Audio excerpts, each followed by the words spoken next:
Good evening.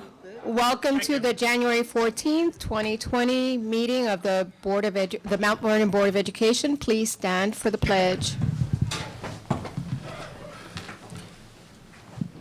I Pledge allegiance to the flag of the United States of America and to the republic for which it stands, one nation, under God, indivisible, with liberty and justice for all. Clerk, please call the roll. Trustee Mitchell, Trustee Patterson, Present. Trustee Miller, Here. Trustee Williams, Trustee McOwen, Present. Trustee Ning, Trustee Saunders, Trustee White, and Trustee Torres. Present. The quorum is present, ma'am. Do we have any speakers from the public this evening? Yes, we do. Good evening, everybody. Good evening. The Mount Vernon Board of Education recognizes the critical importance of community discourse and involvement in the education of Mount Vernon's children. And accordingly, members of the public are invited to speak at each regularly scheduled board meeting, subject to the terms of the Board of Education policy. Speakers must register in advance by no later than 4 p.m. on the date of the meeting by contacting the district clerk in person at 165 North Columbus Avenue, by phone at 914-665-5235, or via email at rmccormack@mtvernoncsd.org. The board welcomes all respectful comment, whether praise or criticism. However, identifying and criticizing a specific student, parent, teacher, administrator, or other Mount Vernon education official or employee is strictly prohibited. Such complaints must be presented and addressed through the proper administrative channels. Each speaker will be allotted 3 minutes to speak, with up to an additional minute added for the speaker to summarize and conclude their remarks. If appropriate, board trustees and/or the superintendent or his or her designee may respond to speakers' remarks at the conclusion of the public comment portion of our meeting. Our first speaker this evening is Cynthia Crenshaw.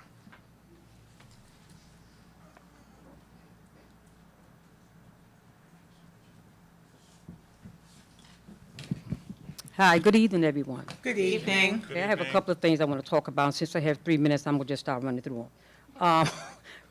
The first issue is about the Rebecca Antonata, the teacher that was fired from Mount Vernon for the mock interview. And Dr. Hamilton came with his staff and spoke with the Parker family and said he would get back to us with a resolution and bring some closure to this situation. Dr. Hamilton and his team never came back with an update to what the resolution was. In December, our principal was out of the building for 2 weeks. All kinds of unpleasant rumors were flying around the building. I called the superintendent's office and was told she was sick. Our principal sent an email to the teacher stating that she was retiring in March. I hope y'all know who our principal is, since I can't take her, say her name. The superintendent did a phone blast in January to parents confirming that she was retiring. We personally believe that Ms. DeWeck, we personally believe that the principal is being used as a scapegoat because of the above steps. Again, the steps were teacher fired, Dr. Hamilton meeting with Parker family, principal out the building in December, retirement announcements. What's the status of your HR department? They do not carry any weight in this process. Are they just getting a slap on the wrist? It's most organizations, the top usually takes full responsibility where sugar honey iced tea starts. How is this fair that we lost a dedicated principal of 6 years? Parker has not been on the failing list, and she clearly showed her concerns and love she had for the students of Parker. Why not take a different route in handling of this situation? The board went from 0 to 100 within 4 months. Therefore, what is the resolution with all respects to the board members, superintendent, and our principal, if the principal's decision to retire was the result of the hiring of Ms. Antonata, the teacher, why is she the only one facing consequences? Is it true that HR has the final decision on whether a candidate is qualified and clear for any position in the Mount Vernon school system? We demand and will lack closure and a resolution to this situation. My next thing is to talk about a 7th grade math teacher. He has only been in Parker for approximately 30 days. This teacher has bounced around from various schools, and now he's landed in Parker. This is a critical part of the 7th grades going into high school. The students does not know him, and he does not know them. I don't know him either. The school don't know him. We heard this is a pattern, not attending schools on a regular basis. There has been other schools that had also had concerns about him failing students and not being present at school, in which he failed, I think, 80% of our students. Also, and this is rumors, that he is an Uber driver, but that is a rumor. Why is it that Parker is always being placed in an unpleasant situation? While he is out, substitutes cover the class, or one of Parker's teachers cover the class, and her students, I guess they have to wait, I don't know what's going on with them. Over half of the 7th grade is failing. Can he be replaced? The 7th grade students need a strong teacher to support them. Parker is tired of being messed over, and this must and will stop. Thank you. Thank you, Ms. you. Crenshaw, for your comments. I think do you want to respond now or at the end? I'll go through Okay, here if you don't okay, mind. yes, please respond. Good evening, Ms. Crenshaw and members of the public. Thank you for your comments. I can appreciate your concerns, and the matter, unfortunately, is still not resolved in totality. There clearly are some issues that you've raised that we're not able to discuss publicly or privately, for that matter, because it is personnel related. However, the board and the administration are committed to making sure that the transition for Parker is as seamless as possible. And there are some of the things that you referenced, I have to tell you, they are not accurate. And to the extent that I can clarify that for you, I'll be glad to do so after we are directed by council in terms of where they are in this process. But I hope the Parker community will just indulge us a little further so that I can bring closure to this in consultation with our legal representation, so that we are not violating anyone's rights or breaching any remaining steps to the process. But it is not concluded. And the transition that is happening there is not directly related to the matters that you represented here this evening, and as soon as possible, I will give you some more information. In terms of the math teacher that you spoke about, I will work with HR and find out specifically, because I'm not really sure who you're referring to or what the circumstances are. But to the extent that we can look into that matter and get some greater stability there, I will certainly do that.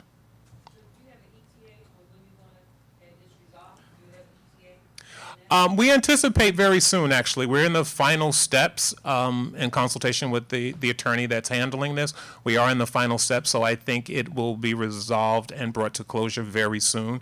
But as soon as possible, I will come back as promised and meet with Parker parent community and teaching community and share as much as I can at that time. Okay? Next speaker. And next speaker is, let's try the same one, Brenda Miles. Okay, now see. No, Can you get, you said what I was gonna say, and then he come and answer the questions I had. okay, And you know, Great. I'm gonna tell y'all, look, I spent. Brenda, Please come up to the mic. Miss Miles, please just come to the microphone. Yeah. she's handicapped. You can say, you can, Get on my nerves. You know why? Because I did a lot of praying and tried not to cuss and tried not to get upset. And I took 2 weeks to write my daggone speech. And here you come taking part of it, and then you come with this, you know, y'all just get on my daggone nerves. I done wrote all this stuff out, and now I can't say none of it. I was good and hot, too. But, you can't make you it know up. what? Okay, but one thing I will say, I do applaud your success and accomplishments at some of the public schools here in the city with the new swimming pool and the new gymnasium at Mount Vernon High School. Because I'm disabled, I'm not able to walk around to visit the schools like I want to. And especially at Graham School, because I grew up in Graham School, my children grew up in Graham School. I was on the compact committee. My children wasn't able to see the fruits of what's going on now, but I was able to see the outward appearance of what our hard labor went into getting all of this stuff into fruition. So I applaud you on that. I don't like what you're doing to Parker. It's getting on my nerves now. You know, because we're not a dumping ground. That's right. Our children deserve better. We don't need no teacher that's not going to be there to come in and then fail the kids, and he's not there to teach the kids. That's wrong. And we do need a third grade teacher. You have 3 teachers going in, filling in to fulfill a third grade position, and there's no teacher there. That's not fair to the teachers, and that's not fair to the children. Each teacher have to develop their own work skills, and these children are forced to accept one teacher's method, another teacher's method, and another teacher's method to fill one position. That's not fair, and it's not right. We need to do better, okay? That's all I got to say. Thank you. Ms. Brown. Thank you, Ms. Miles, for coming out tonight and sharing your comments. Dr. Hamilton, can you please respond to Ms. Miles? Good to see you, Ms. Miles. I'm sorry that we took the wind out your sails. But I will be more than glad again to come and speak with you guys to resolve your issues. In terms of the third grade position, there has been some recommendations made to HR. I understand that there were some breaches in the process, and HR rejected that applicant. So the posting is out again. Am I right, Mrs. Kapusky? Several breaches in the recommendation that was received earlier this week. Right, so I did see an email in that regard, but we are well aware of the vacancy, and we are working diligently to fill it as soon as possible. All right. Our next speaker is Sylvia Tyree.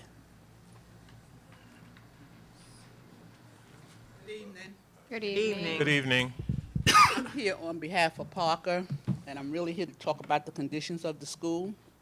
I toured the school, and I was trying to find out why a school that has almost 400 kids have one water fountain working. 3 floors, 1 water fountain. Then I'm walking through the building, I see there's a pipe that's as hot as whatever. If a child happens to fall up against it, they're going to be burned, and you're going to be sued again. There are only 3 doors working in that building in case there's a fire or any kind of emergency. The kids can only get out those 3 doors. The rest of the doors are locked. I don't understand why. You took down doors in the auditorium, I believe, and they're still there in the hallway, so if the kids fall, run by, or whatever, that's another problem. I don't know, there's paint chips in the rooms. You have little kids in there, because I know it's pre-K to 7th grade. And there's so much work that's not being done, which I know Dr. Hamilton's 2020 vision when I sat in the meetings was that every school was going to get and do what needed to be done for the safety of the kids. I don't find that safety. There was a position open for a school monitor, and a young lady who applied, passed all the tests, did everything she had to do, got to the last part, she couldn't get there. She bought a doctor's note. Whoever interviewed her told her that there were no second chances. She could not take another second chance in order for the positions. She was recommended by the black clergy. I don't understand that. So if you could tell me the reasons for some of these things that I've talked about, and I'm quite sure there's a whole lot of other stuff going on at Parker, but, I mean, you know, we've been fighting the district. A lot of y'all weren't here. I've been here more than once. My pride is Mandela, as a lot of you know. With those who know me, Mandela is my pride. But for me to have to go to another school to help them, and then I get there, and the condition is not in the places that it need to be, how do you have 3 doors working for 400 kids? How do you have 1 water fountain? How do you have paint chipping? I don't understand. So I thank you, and I'd appreciate it. I don't want to come back and talk about the same thing again, because you know I have a problem when I have to do that. So I would really like to know what you're going to do about it. Whoever's in charge of building and grounds, do they ever come and tour the building? All right, I thank you for your time. Thank you, Ms. Tyree, for your comments. Dr. Hamilton, can you respond to some of her comments? And Absolutely. possibly I'm gonna- Felicio as well can Yes, approach the podium. I'm going to ask Mr. Policio if you'll address the buildings and grounds issue, specifically as it relates to doors, the status of the paint that we actually talked about earlier today, the water fountain. And in regards to the candidate, Ms. Tyree, I don't know who you're referring to or what the circumstances are. And even if I did, I couldn't tell you in this forum. But you could certainly encourage that person to send me an email, and I will follow up for him or her in that regard and see what's going on. Okay? Good evening. My name is Michael Policio. I am in charge of building the grounds. I'm gonna give you my card. In reference to the doors, we'll start with that. First of all, I'd love to meet you there tomorrow or whenever you're convenient for you and walk through it and look at it with you, and we'll make the proper notes that anything that needs to be taken care of. As far as locking of doors, doors are typically locked from the outside, but all doors typically are able to be, able to exit through the building. We will check that and make sure that those are all operating properly. In Oh, I'm reference- sorry, Mike, I just got a text on an earlier question I need to just clarify. The candidate that you're referring to missed the drug screening opportunity within the specified amount of time. So we are not allowed by policy to hire someone under those circumstances. Even though she came with a doctor's note stating why she wasn't able to get there? No, ma'am, she can reapply, and we can go through the process again. All right? I'm sorry, Mike. No worries, sir. And as far as the water fountains are concerned, there is a water fountain initiative. If we'll step outside over to there, and I'll show you the water fountain that we're putting in all the buildings. We'll get to, I saw it, but there's only one for the whole building. of the newer ones. Yeah. So the The old, other ones are not working. well, again, we will identify every bit of that and take a look at it and see what we can expedite, and I can show you our plan on how we're processing to do paint. In fact, today I spoke with the superintendent about an initiative to paint the entire building inside, the hallways, the corridors, the classrooms. So that's something that it's budgetary, and we'd have to involve, the business office on that. But again, I would love to meet with you and see what your concerns are and address them one at a time, if that's okay with you. You want to speak to the doors, Michael, please? I can come tomorrow. You guys can do that, if you don't mind, do that Yeah. offline and just address the doors. The doors, to my knowledge, you're able to egress, but they're locked from the outside. That's to my knowledge. The auditorium doors, the new ones have been replaced, and I don't know if the old ones are still in the building. I'll check that tomorrow, okay? Okay, all right. Thank you, Mr. Policio. Mike, whenever you set up an appointment, I would like to go with you.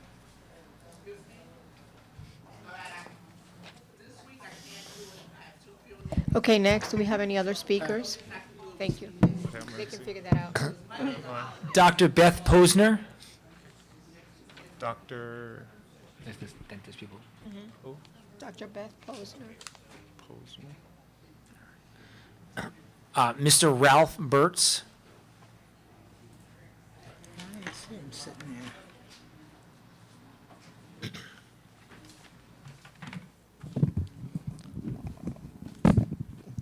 Giving honor to the Most High, because He makes everything humanly possible. To the President and Vice President of the Board of Education and the remaining trustees, to the illustrious Superintendent of School, Dr. Kenneth Hamilton, and his extended cabinet, to the Mount Vernon City School community, thank you for this opportunity to discuss the legacy of our dear beloved Principal Emeritus of Mandela Zalakafa High School, Dr. Jose Zalakafa.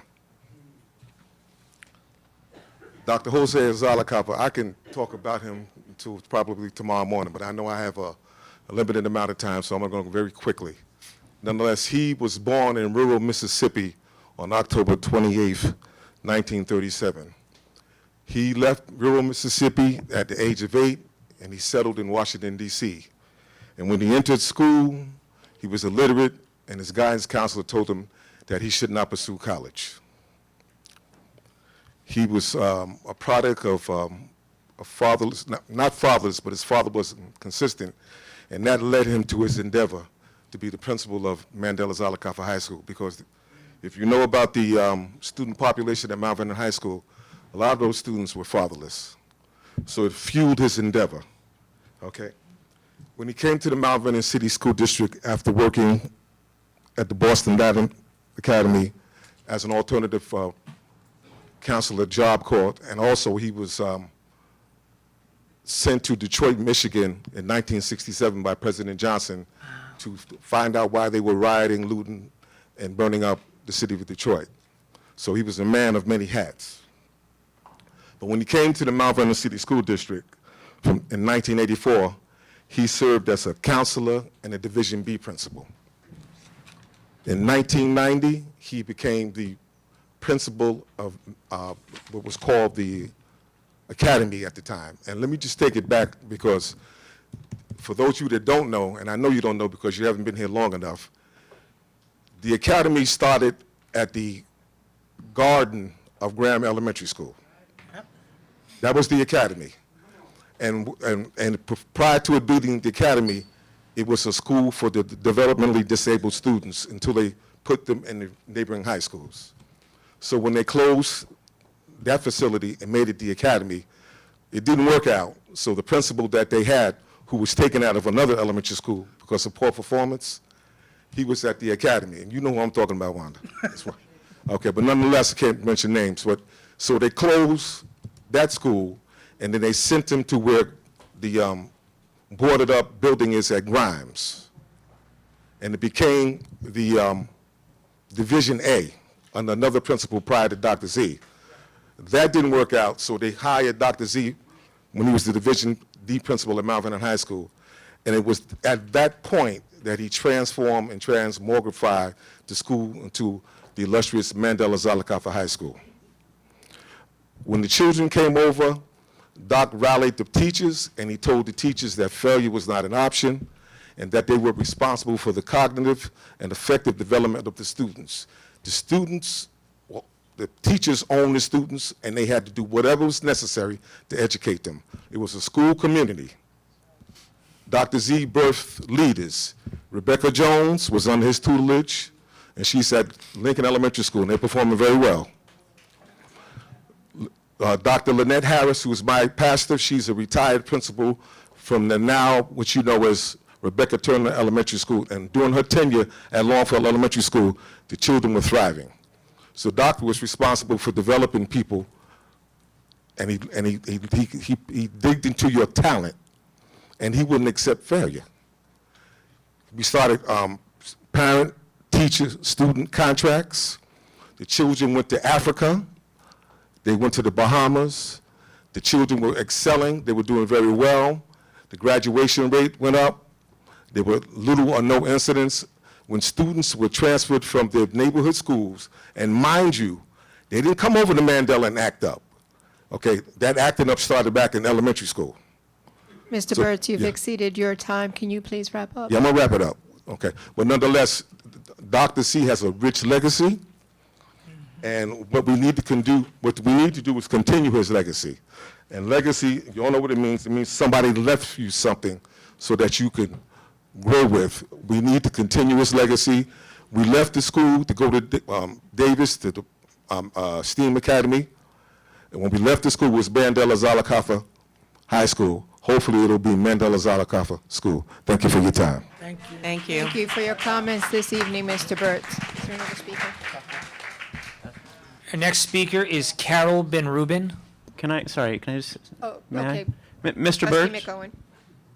could I trouble you, not right this moment, but I'd love to get a copy of your remarks. If we could have just written details about Mr. Zollicoffer and his legacy, that would be fantastic.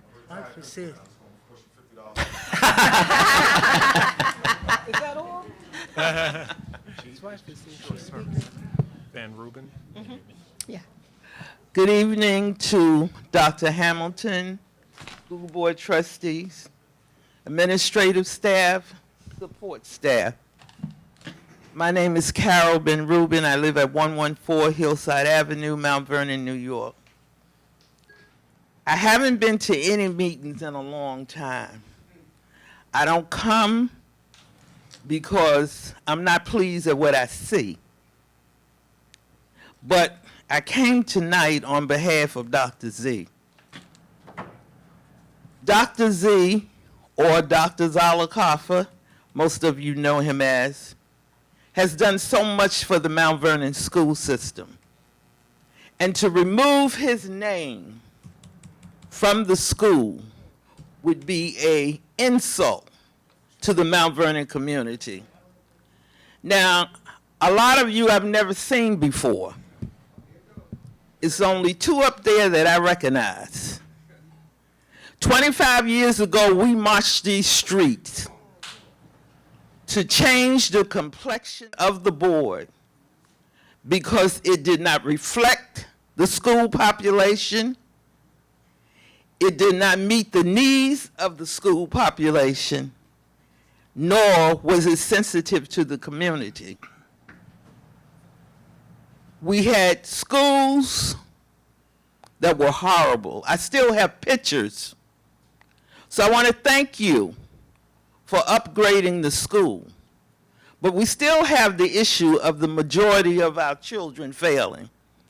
Now, I came tonight to ask you, please do not remove the name. If you don't know the history, learn it. You're board trustees. You're sitting in a position, and if you don't know information, ask.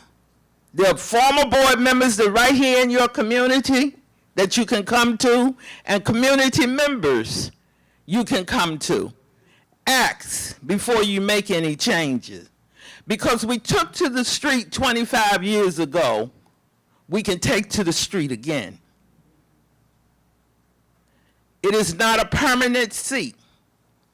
It hurt me to my heart this year when I saw board members running and no one running against them. You're not doing that great a job, but it's because of us, the community.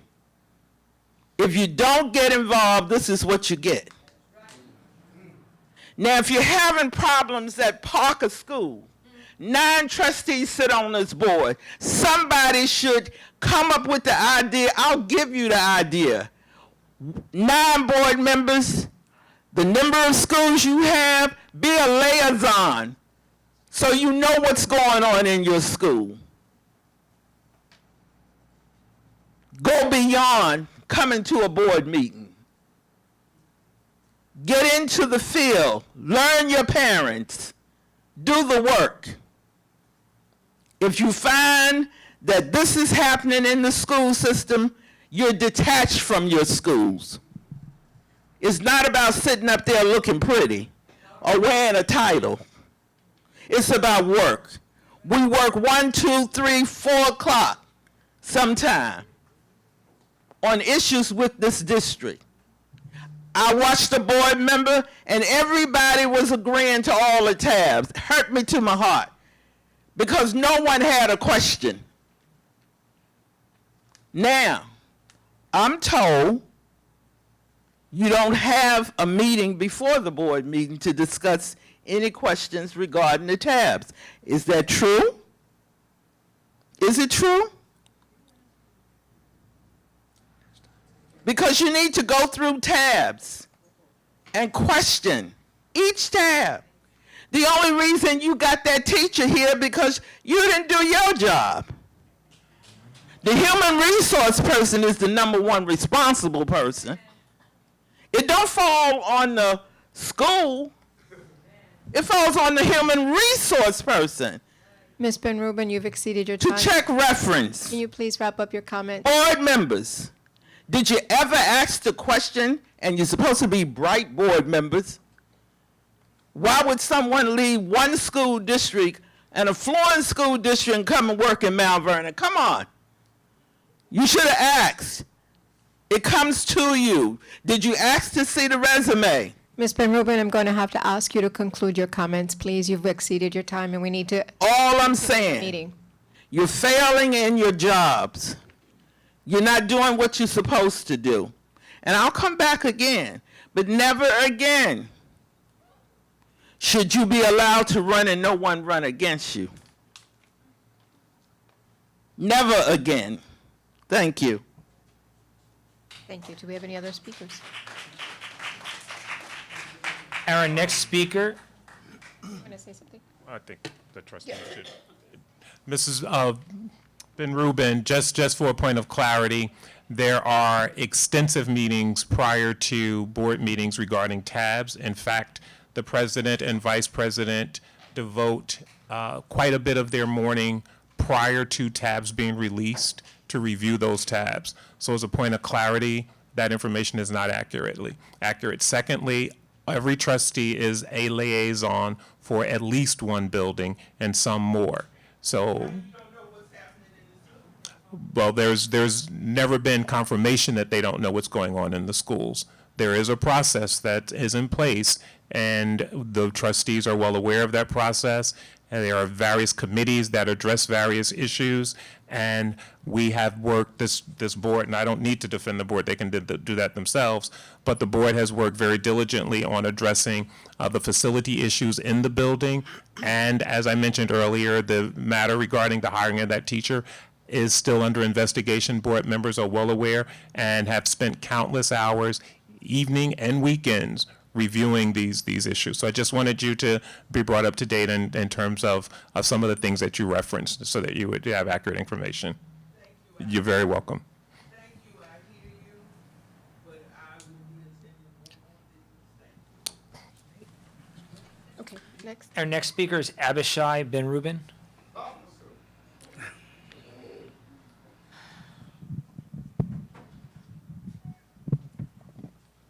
I'm just going to say peace and love to the family. When Mr. Burt's, we call each other Baba because we're responsible for this community. And Baba just means father. So the Nelson Mandela Community High School was started, I'm one of the co-founders. And I know y'all don't know the history because a lot of it has been suppressed in the files. The school was came from a SED Community High School grant from the Department of Education in Albany. There was 35 or 40 community schools in New York State at that time when we were allotted that grant. Dr. Patella and their cohorts were in charge then. And so when we took over, Dr. Z came in. I was there, Ralph was there, and we had a 5-pronged leadership program. Dr. Z was the head of that. I'm a community school coordinator. Ralph was assistant principal, planning team, advisory council, PSC, a parent-teacher organization, and a teachers organization in the school. That was the team leadership. Dr. Z was the head of that. We had a democratic election, and the school adopted Nelson Mandela. We came to the board and presented, our name that the two students elected and selected to call the school. So if it wasn't for Dr. Z and all of us, Mandela's name wouldn't have been on there. So he was first. So to hear that you might drop his name, wouldn't be no Mandela Community High School if it wasn't for Dr. Z and the community school concept. And we came up here to the board and presented the results of the election, and they had the audacity to ask us, why wouldn't we name the school Ralph Bunche? And maybe some of y'all don't know who Ralph Bunche is. All right? A leading activist in the time of Dr. King and all those time periods. So we stood up, and Dr. Z said, Abishai, you got to stand up because I know they'll have my job if I say something. So I stood up and said, this was a democratic election. How would a school board trustee ask us to name the school Ralph Bunche? So we won, and the school was named Mandela. And then from South Africa, now am I right, Ralph? The letter came? Yes, sir. From South Africa. Said we were the first school in history of the United States asked to name the school after Nelson A. Mandela. And he obliged us. We got the letter. I know Dr. Excuse me for not, Hamilton, excuse me yes. for not addressing you in the beginning. It's quite all right, sir. All right, beloved. That's on record. So now, I really, really, from my heart and from our soul, please do not make the karmatic mistake of dropping his name. His name can be on the school as well as Mandela's. And why not? Because if it wasn't for Dr. Z, we wouldn't have Mandela. So I rest my case with y'all, and thank you so much. Peace and love to you. Peace and love to this family. Thank you. Thank you. Thank you, Mr. Van Ruben, for your comments this evening. Can next- I just ask a question, Mr. Van Ruben? Thank you so much. This is fantastic. Thank you. Does anybody, you or anybody else, know what happened to that letter? I do. Mr. Burt's did share a copy of the letter. I don't know the Fantastic. original, but I do have a copy of the handwritten letter. That's Mr. Burt's fantastic. delivered it to my office. Was it right before the break or right after the break? But in any event, I do have a copy of the letter. That is fantastic. Thank you so much for bringing that to us. We've been searching, so it's wonderful to have that history for everyone. And now we can make sure that everybody sees it and it's not hidden in some file away. Thank you. Our next speaker is Nesta Felix. Good evening, everyone. Good evening, board. Good evening, community. I've never gotten on this mic in all the years I've been in Mount Vernon, so it's kind of cool. But I want to first greet you all, and I thought it was time. I am privileged to actually have affiliations with all the schools in this community because of my relationships with programs. And I've been in Parker, Graham, Edward Williams, Grimes, Longfellow, and on and on and on. And Parker is very dear to me. So I'm very, very familiar with some of the issues that are there. We've continued to do programs in spite of those issues, but I can attest to that, and I want the board to feel free to access me at any time because I can actually help. Edward Williams, though, is why I'm really here today because we lost someone that's very important, and I think the community is not aware that Mary Figueroa has passed. She was a very significant person in our community, and she was very dear to me. I think I am the essence of her in her passion for the children in the community. And I wanted to make sure that people were aware. She battled cancer for about a year and a half. She taught me about the essence of connecting parents and children. When I did not know Mount Vernon, I was actually an administrator at Monroe College. I was a women's basketball coach there and the director of student life for years. And Mary Figueroa actually brought me to Mount Vernon about 13 years ago. And it was through that relationship I was able to formulate programs through the college students and the Mount Vernon community. And I've continued to do so since then. In my thesis years ago, I started an organization about 13 years now. NewFlex has been running in Mount Vernon, and we've been so privileged to just connect. Ralph Burks and everyone, thank you for that information. It's really so cool to learn because I am very involved in Mandela. I've had many of our young children, our boys, have been in that school and have worked closely with you guys. I remember when I first came to Mount Vernon, I didn't know you, but I had heard your name. I heard everything, and so I was just hearing. So I'm excited to continue her legacy and to let you guys know that she is there. And my concern is that Edward Williams now has lost this matriarch who has sustained and supplemented programs for a school that has struggled. Academically, our children at Edward Williams cannot compete. They are not prepared. The jails are being built. It is being built for our Edward Williams children. And my heart breaks because I'm there daily. I'm in the school providing extracurricular programs, sports, and stopping by. Today I must have gotten 3 calls from 3 teachers to come and have a meeting for 3 parents because they know I will come. And these are boys that I'm concerned that when they get to the next level, we won't know what to do because they were failed at elementary school. And what else can we do? And Mary Figueroa was that link to connecting me with those children and saying, Coach, I got a children for you. I need you to come and get this boy or this girl. And she's gone. And I know the time passes. I know sometimes we pass and months later people forget us, but we cannot forget. And I know as we were speaking about legacy with Dr. Z, she is a legacy for Mount Vernon. And I don't want us to forget what she's done. We have already lost after-school programs from Edward Williams since she's gone. WJCCA and the amazing afternoon programs, they struggled for funding for years, and that's why I aligned with her because I worked in Edward Williams for years for nothing, and I still will continue to do so. I'm going to finish up right up. My last is that I want us to be aware that she's there. Edward Williams needs help. The children need help. They do not know how to read. Our babies cannot read. They struggle. And last, we are going to be honoring her February 27th, and I want to acknowledge the board, and with all that said, I am very, very, very, very pleased with the work that has been being done. I've gone through a couple of superintendents here since I've been here. I remember the work that was done to bring him here. You don't know that I follow you wherever you go. I remember you were at the law school. You were at Pace Law School speaking. I actually attended Pace Law School years ago. I heard you were speaking, so I ran there because I knew you were going to be there. So I am truly amazed at what you're doing. I'm excited about it. I'm trying to figure out how to get it to all the children. And we're honoring you. I don't know if you got the message. We were trying to tell you that. So on the Memorial Day from Mary Figueroa, February 27th, you are one of our educator honorees. And on behalf of her, we would like to invite the community to celebrate her. Please be there, and please be a part of that. I thank you all for being my mentors. Dr. I've been following you. You're just awesome, and continue to sow into our children. Thank you, and I apologize. Thank you, Miss. Thank you. Thank you. Thank you, Ms. Felix, for your comments and also for your energy and your enthusiasm regarding our students at Williams. Thank you very much, Mrs. Felix. I appreciate you. That concludes public comment. Thank you. Dr. Hamilton? Dr. Hamilton, do you have a presentation Yes, I this do. evening? Sorry. I'm sorry.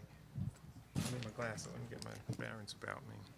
So good evening, everyone. I do have a presentation this evening, and if it's all right with you to expedite my comments and the presentations, if I can? Sure. All right.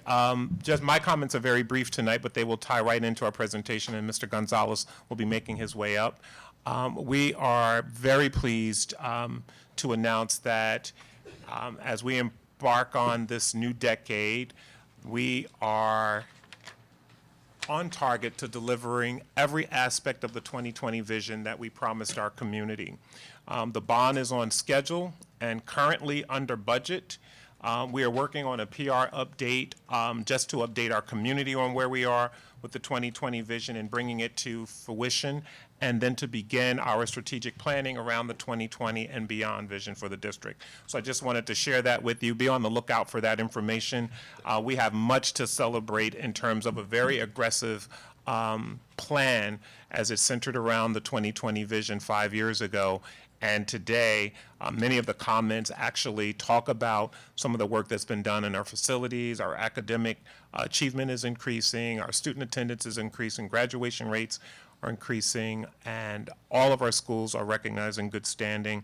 And we just have a lot to celebrate, and we should be celebrating the efforts of the board, the administration, and those foot soldiers, our teachers, our staff members who are on the front lines making this vision happen. So I wanted to share that.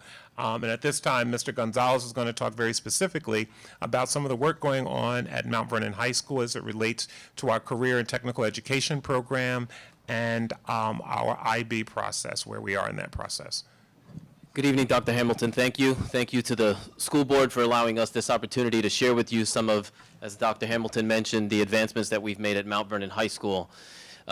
Every time I have an opportunity to give some sort of a public address, there's two very specific things that I say. One is that you either love being the principal of Mount Vernon High School or you're not the principal of Mount Vernon High School.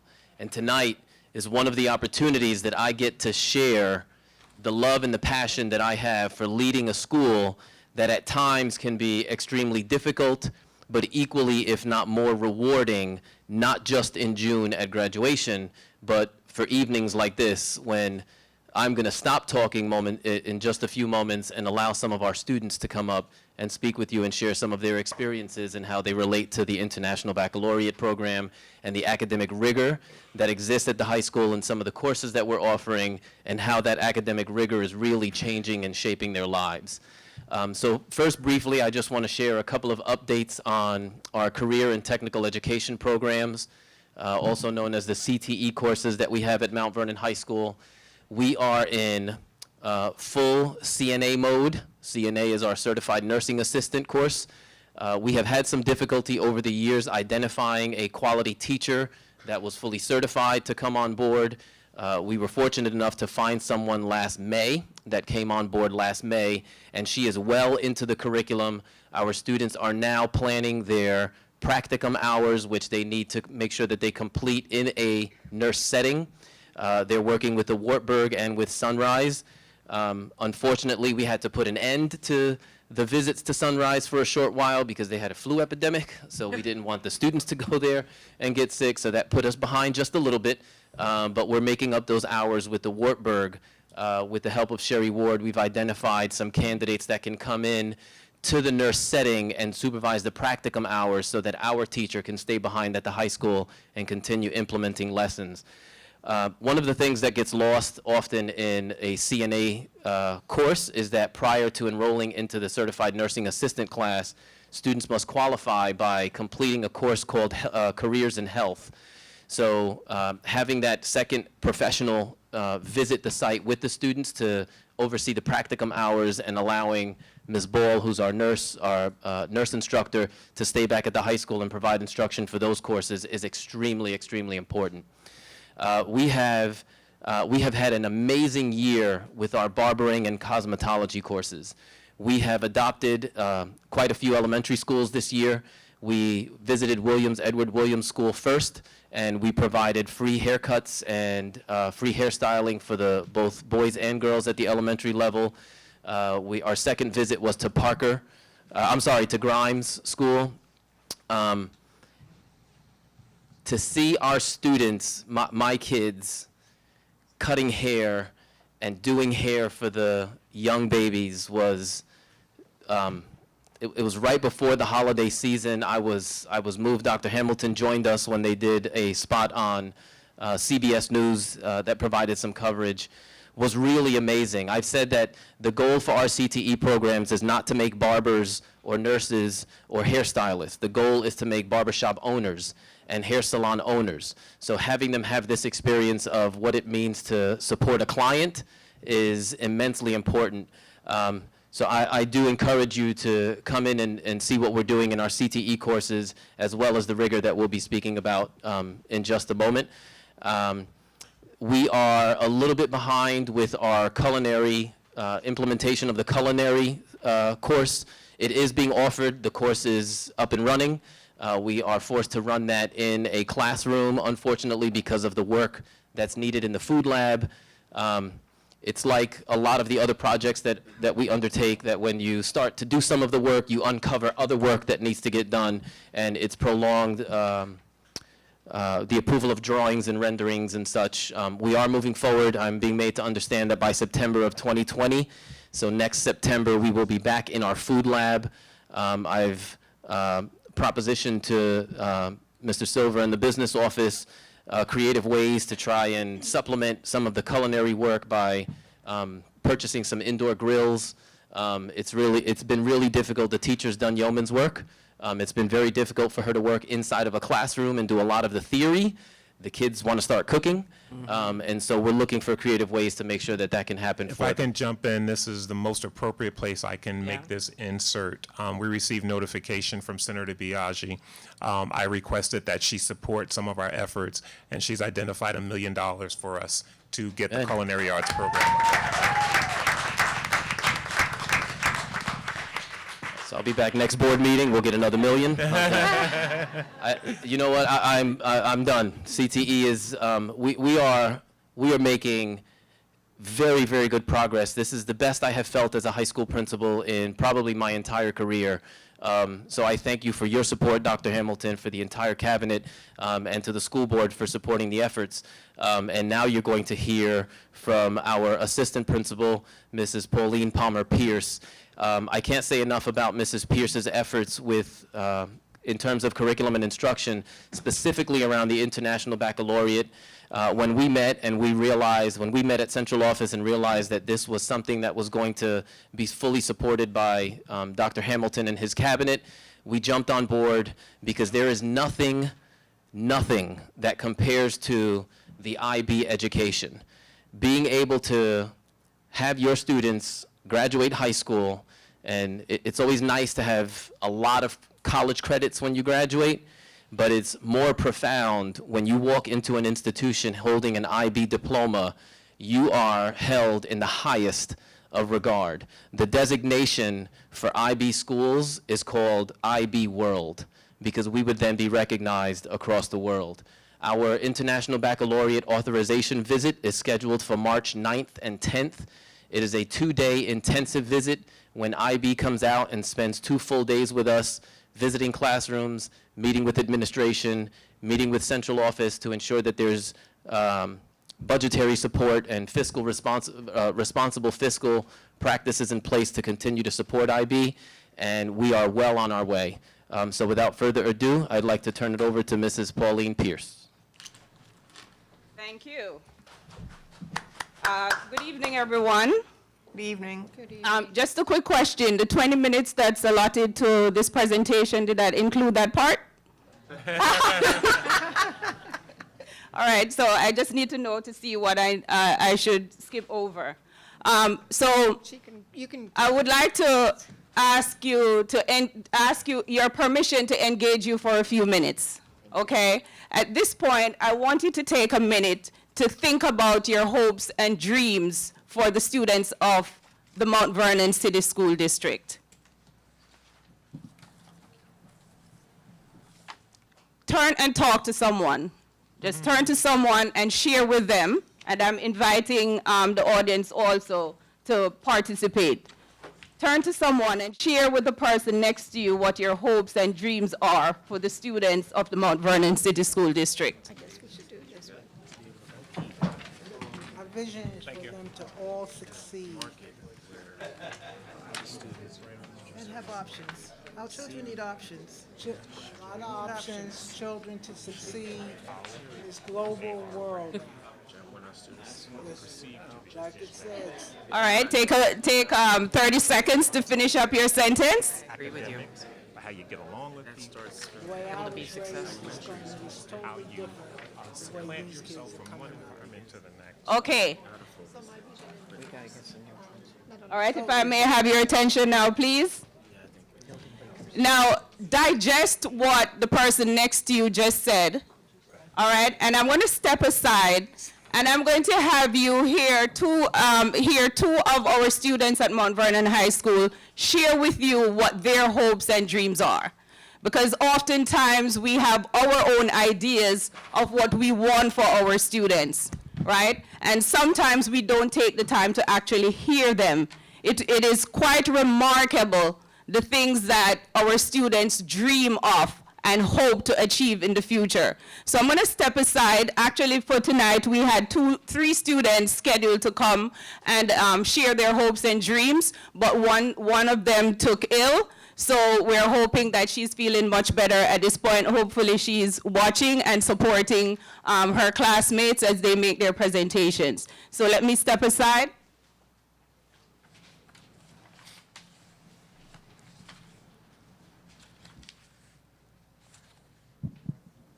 Good evening. Good evening. Good evening. My hopes and dreams for the future is to get my PhD in psychology and to be extremely successful.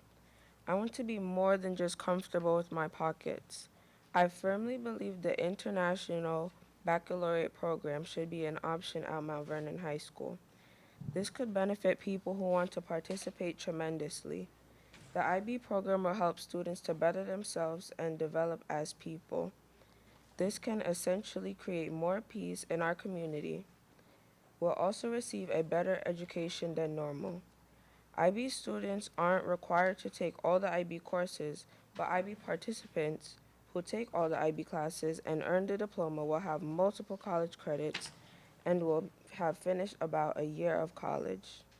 No matter which college they choose to attend, the credits will follow them, and this will save them time and an amount of money. With this program, we are more likely to be accepted into the United States' most prestigious schools, such as Harvard or Yale, etc. Next to all of these benefits, the program can help us to get scholarships. This is why the International Baccalaureate program should be a part of the Mount Vernon High School educational experience. Thank you. Thank you. Thank you.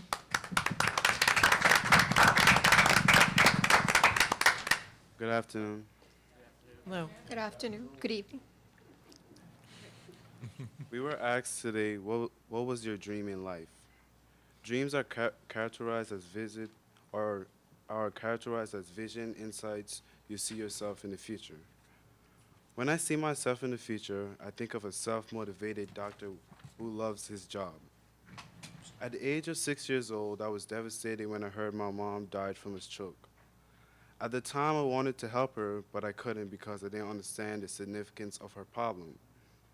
With the grace of God, my aunt took it upon herself to take 5 of her nieces and nephews from Guyana to America. My aunt taught us that education is the key to life and it will take you places you won't imagine. The approach my adopted parents took to ensure my ability to learn inspired me to keep pushing myself and always keep positive. When I look at IB, I see that it realizes that you need to develop open-minded people who want to make their environment safe and make our world as peaceful as possible. It challenges students to think critically and challenge assumptions. It would enable us to ask critical questions and answer critical questions. In Mount Vernon High School, I want to be challenged to push myself and understand that I'm not taking classes for no reason. In some of the classes, I question myself and think, how this class is going to help me in the long run. In IB, it's different. You learn to use the information you learn to help you benefit your life, benefit in your life. The skills and benefits I will obtain will help me in the long run to find who I am as a person. I would like to be inquisitive, principled, open-minded, thinker, risk-taker, inquirer, caring, and balanced. Being balanced is the understanding of the importance of balancing the different aspects of life. I will learn to be able to manage my life and realize that my life is in order. Being principled is the act of being trustworthy and honest. I will learn to take full responsibility for my consequences and have dignity for other people. Also, being inquisitive would enable me to nurture my curiosity for inquiry and research. I'll be able to learn and enjoy learning and not regret taking a class. Having a quality for empathy would change my attitude about the world around us and have respect for other kids. Being knowledgeable would make my understanding of learning easier and help me to brainstorm and create solutions to problems. I will open my eyes to be open-minded and grow from experience by taking considerations of people's traditions and cultures. I will be able to reflect on the world and the experience and personal development as a person. I'll take risks and approach uncertainty with forethought and determination. Just imagine for 1 second a person with all these attributes. Mount Vernon High School will inspire students to be self-driven agents of change. We all know that college is important to us, and IB credits would enable the students of Mount Vernon to finish the first year of college and save at least $40,000 for the first year of college. Part of the IB program, there's a class called Theory of Knowledge. This will be a great program for Mount Vernon High School because it will enable us to gain greater awareness of their personal and ideological assumptions, as well as developing an appreciation for the diversities and richness of culture perspective. Theory of knowledge demonstrates the way students think of the world and how they link their academic subjects to their lives. As a person, I would improve personally immensely and will be able to reflect on the fact that IB helped me and improved my life. Truly, I'm thankful and grateful that you took the time to listen to my reason on how IB will help me and my classmates bring students and listen to my reason on how I will help me and my students become agents of change. Thank you.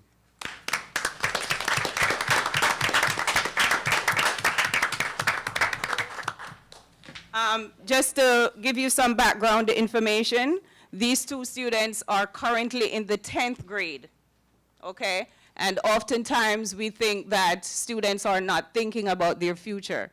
But here are just two examples, right? They were just called on the spot, okay? So they did not have much prep time. So whatever they're saying to you is coming from their heart. It's authentic, okay? So the question at this point is, what does all of this have to do with the IB program? I don't have a clicker. Can you go to the next screen? Oh, I'm sorry. Okay. So just bear with me and just take a look at the screen to see what the aim of the IB program is. If you look closely, there are a couple of phrases that I would like to bring to your attention. First and foremost is up there you will see what is called international mindedness, right? The IB program seeks to develop internationally minded people who, recognizing their common humanity and shared guardianship of the planet, help to create a better and more peaceful world. And that sounds like something out of a movie, right? Is this achievable? But when you talk to our students, you can see that there is this thing, innate thing that they were born with, that we really need to motivate them to develop, right? So that they can recognize and name these attributes. You heard the speech earlier, and you heard over here list a number of things that he says that he wants to be. These, as we explore the IB program, these things that are called the learner profiles. So a lot of the programs that we have in the school district, they don't necessarily develop a student outside of the academic portion, right? We're missing that piece where we are looking to develop the student as a whole person. This program does just that, right? So you're asking the question now is, how is this program different from all the other programs that we are pushing in the district? And this program is that program that puts the icing on the cake.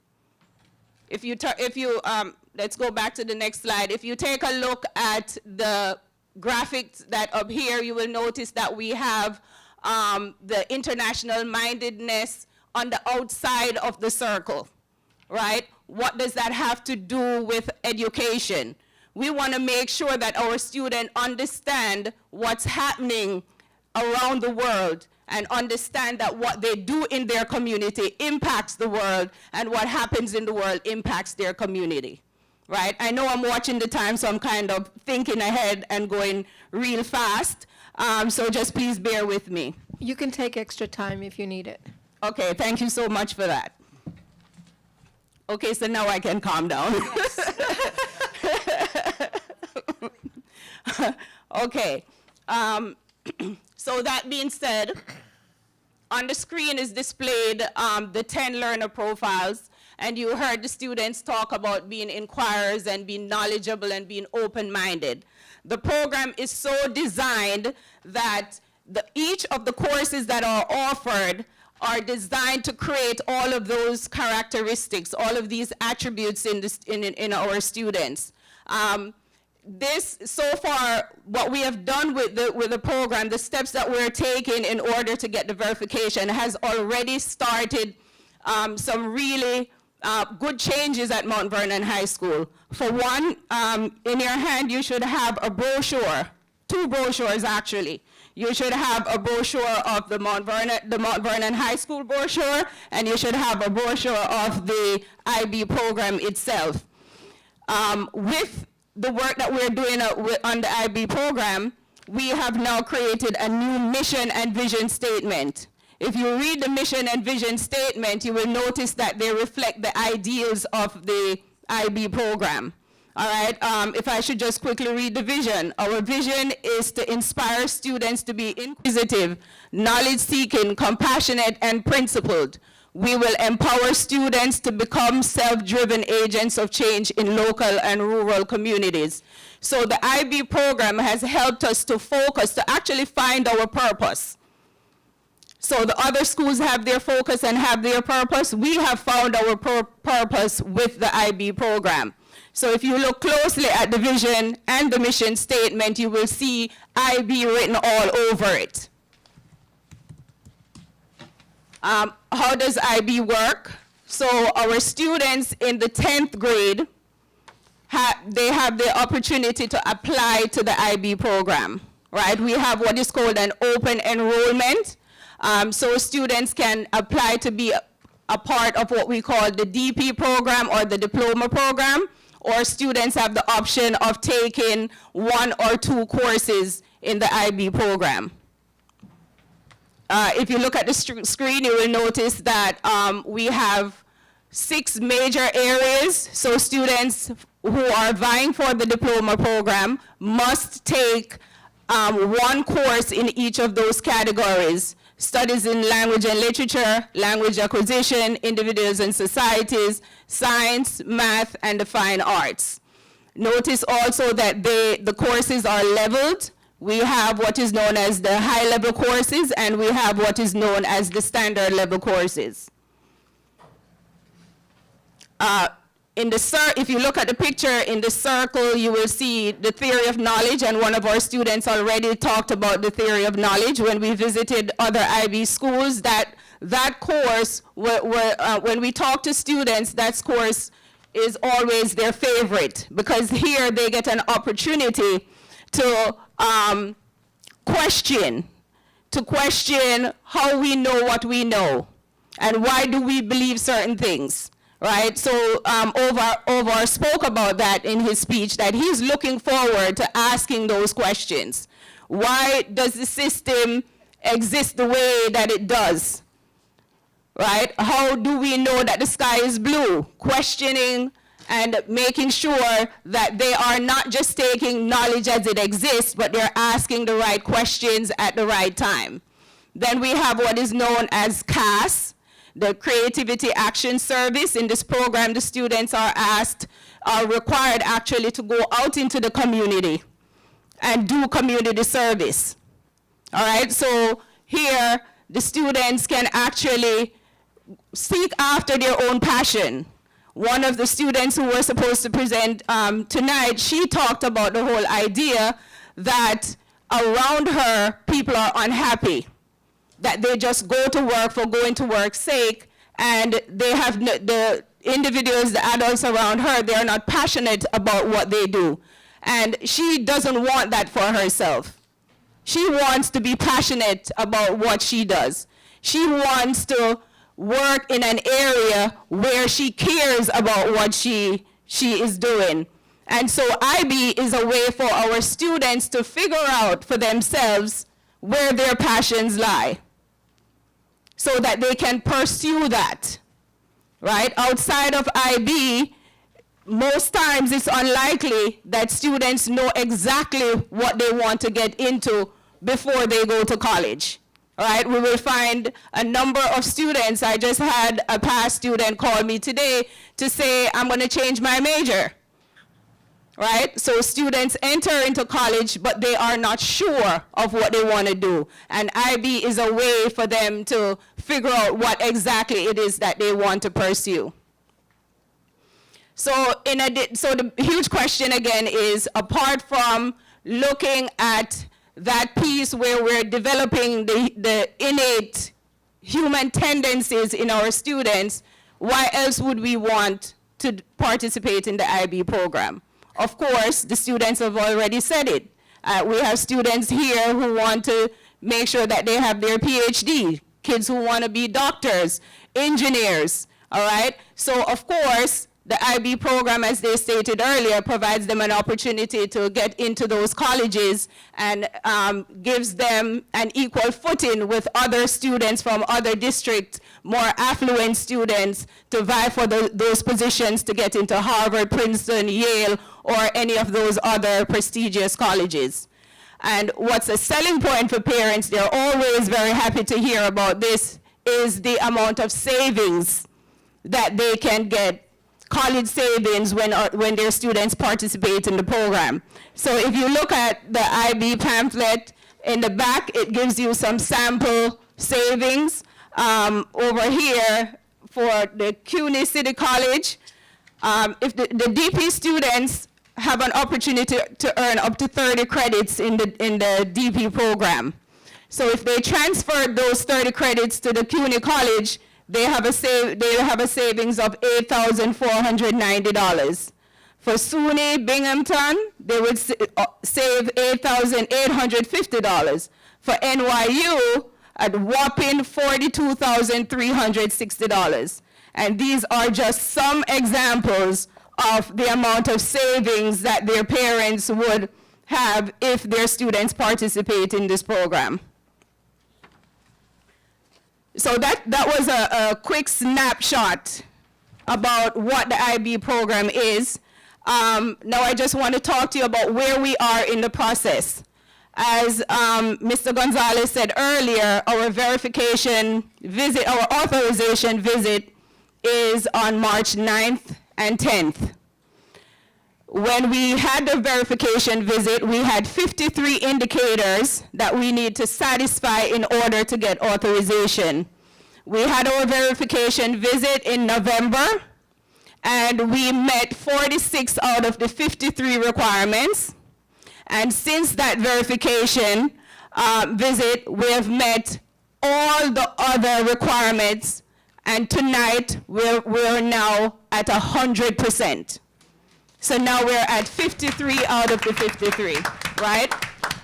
One of the requirements is that we have the support of the board, right? So here we are tonight soliciting your support in helping us to make sure that we have all the resources and all the things that we need to put in place to make sure that we can make this a viable program for our district, right? So please, on behalf of our students, the Mount Vernon High School students, and the entire district, because we're hoping that we will have students from all the middle schools wanting to come to Mount Vernon High School so that they can participate in this program, because this program is like none other in the district. This is a great opportunity, so we're really soliciting your support. We really do need to make sure that this opportunity is available for our students. Thank you so much for your time and attention.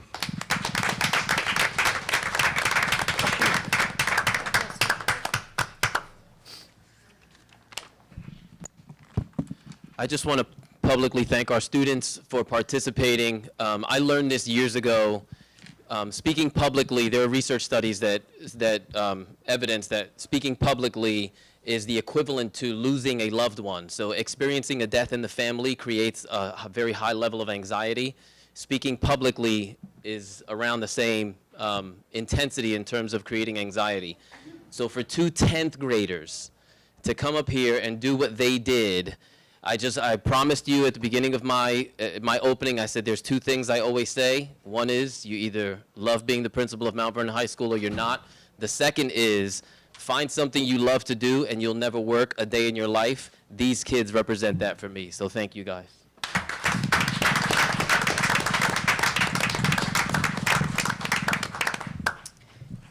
So I wanted to say something before we go on, and I also wanted to give the trustees an opportunity to either ask questions or make comments. But I personally just wanted to thank you for your presentation. I have to tell you that your students are the best advocacy for any IB program in the district. I especially appreciate the fact that they did they prepared their presentations on short notice and came here tonight. So congratulations to you both. I'm really impressed. I think you did a wonderful job. I thank you. We as trustees often visit the schools. We participate in many of the activities and events that are happening in the schools. We make school visits and site tours, and we get to see some activities. And so for those of us who have that opportunity, it's wonderful because we can see what's happening in our classrooms. But I think having our students here speaking gives the rest of the district and the city an opportunity to see what is going on in our school district. Yes, are there challenges? Yes, but this is something wonderful and positive. And so thank you so much for your advocacy. Yes.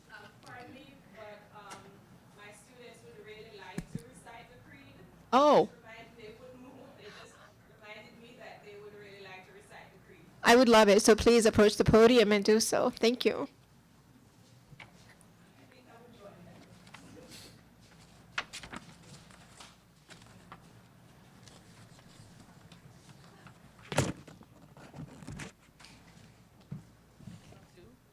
I am a Mount Vernon High School Knight.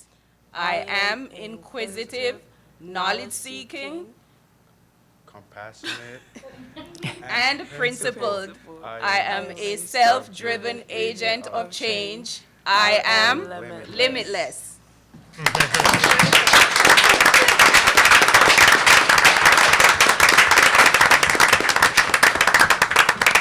Thank you so much. Now, Dr. Hamilton, did you want to say I something? just wanted to say kudos. Thank you for such a well-done presentation this evening.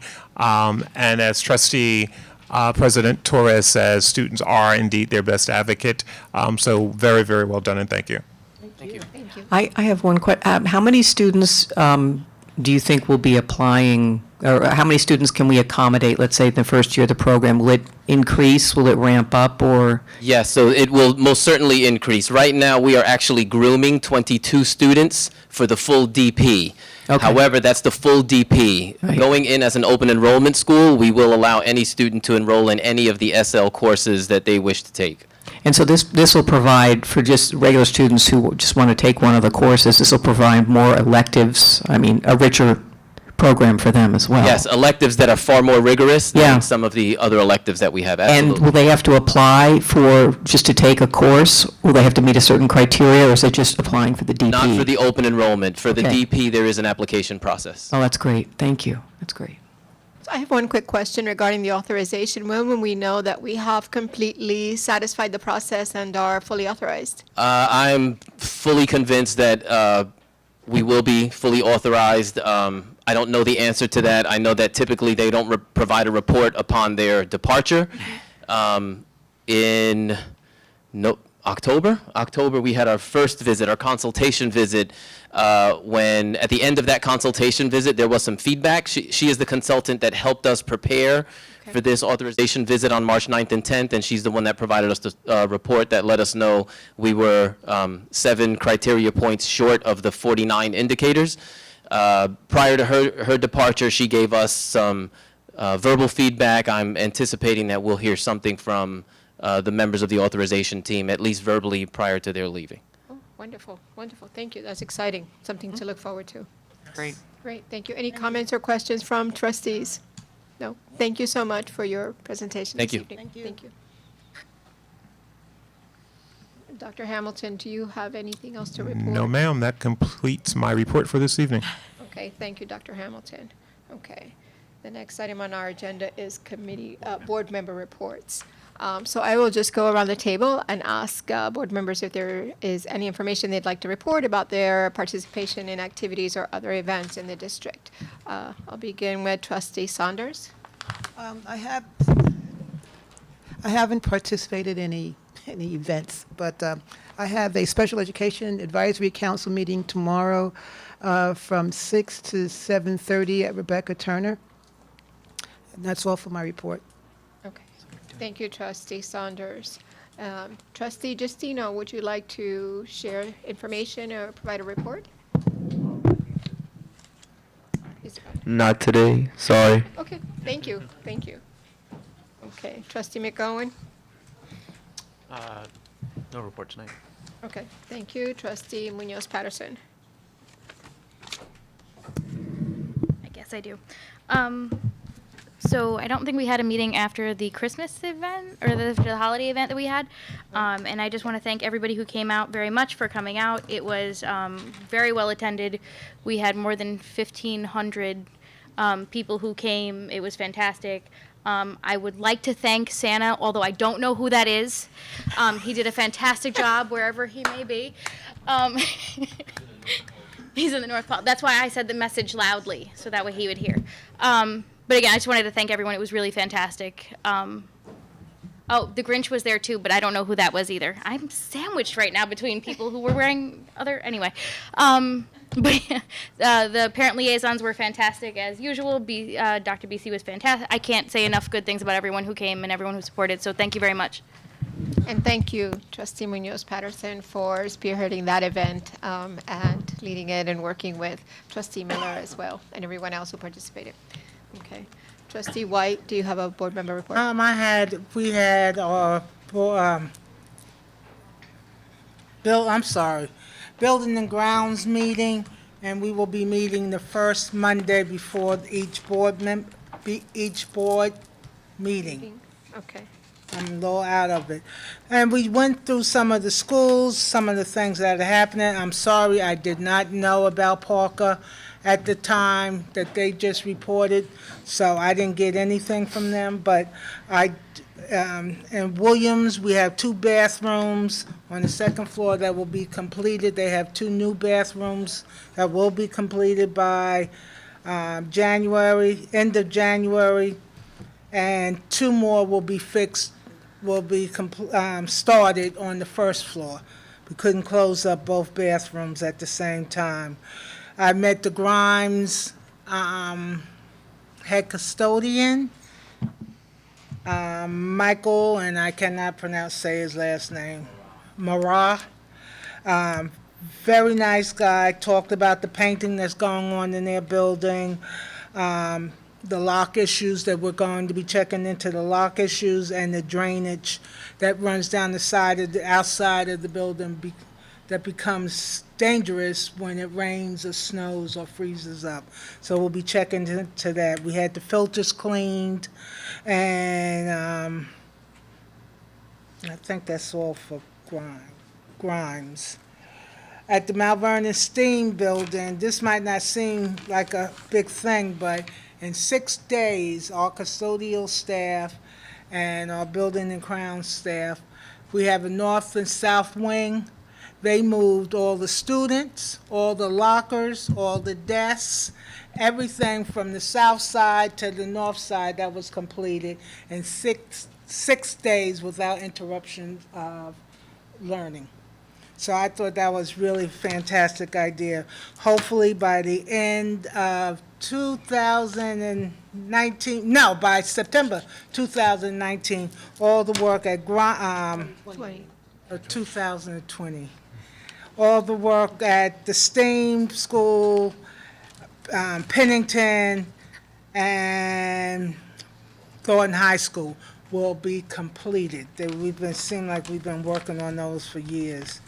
But, and that's about all, just general things that are going to be happening in our buildings. Okay, thank you. I have one quick question. You mentioned your Buildings and Grounds Committee meetings are going to be on Mondays before the meeting. Are they in the morning, during the day, or We have what them time will at they 10 be? o'clock, they'll be at 10 o'clock in the morning, Yeah, so it's the Monday before the first board meeting. Oh, okay, before the, oh, 1 meeting a month? Yes. Okay. Okay, thank you for that. Okay, Trustee Mitchell, would you like to report?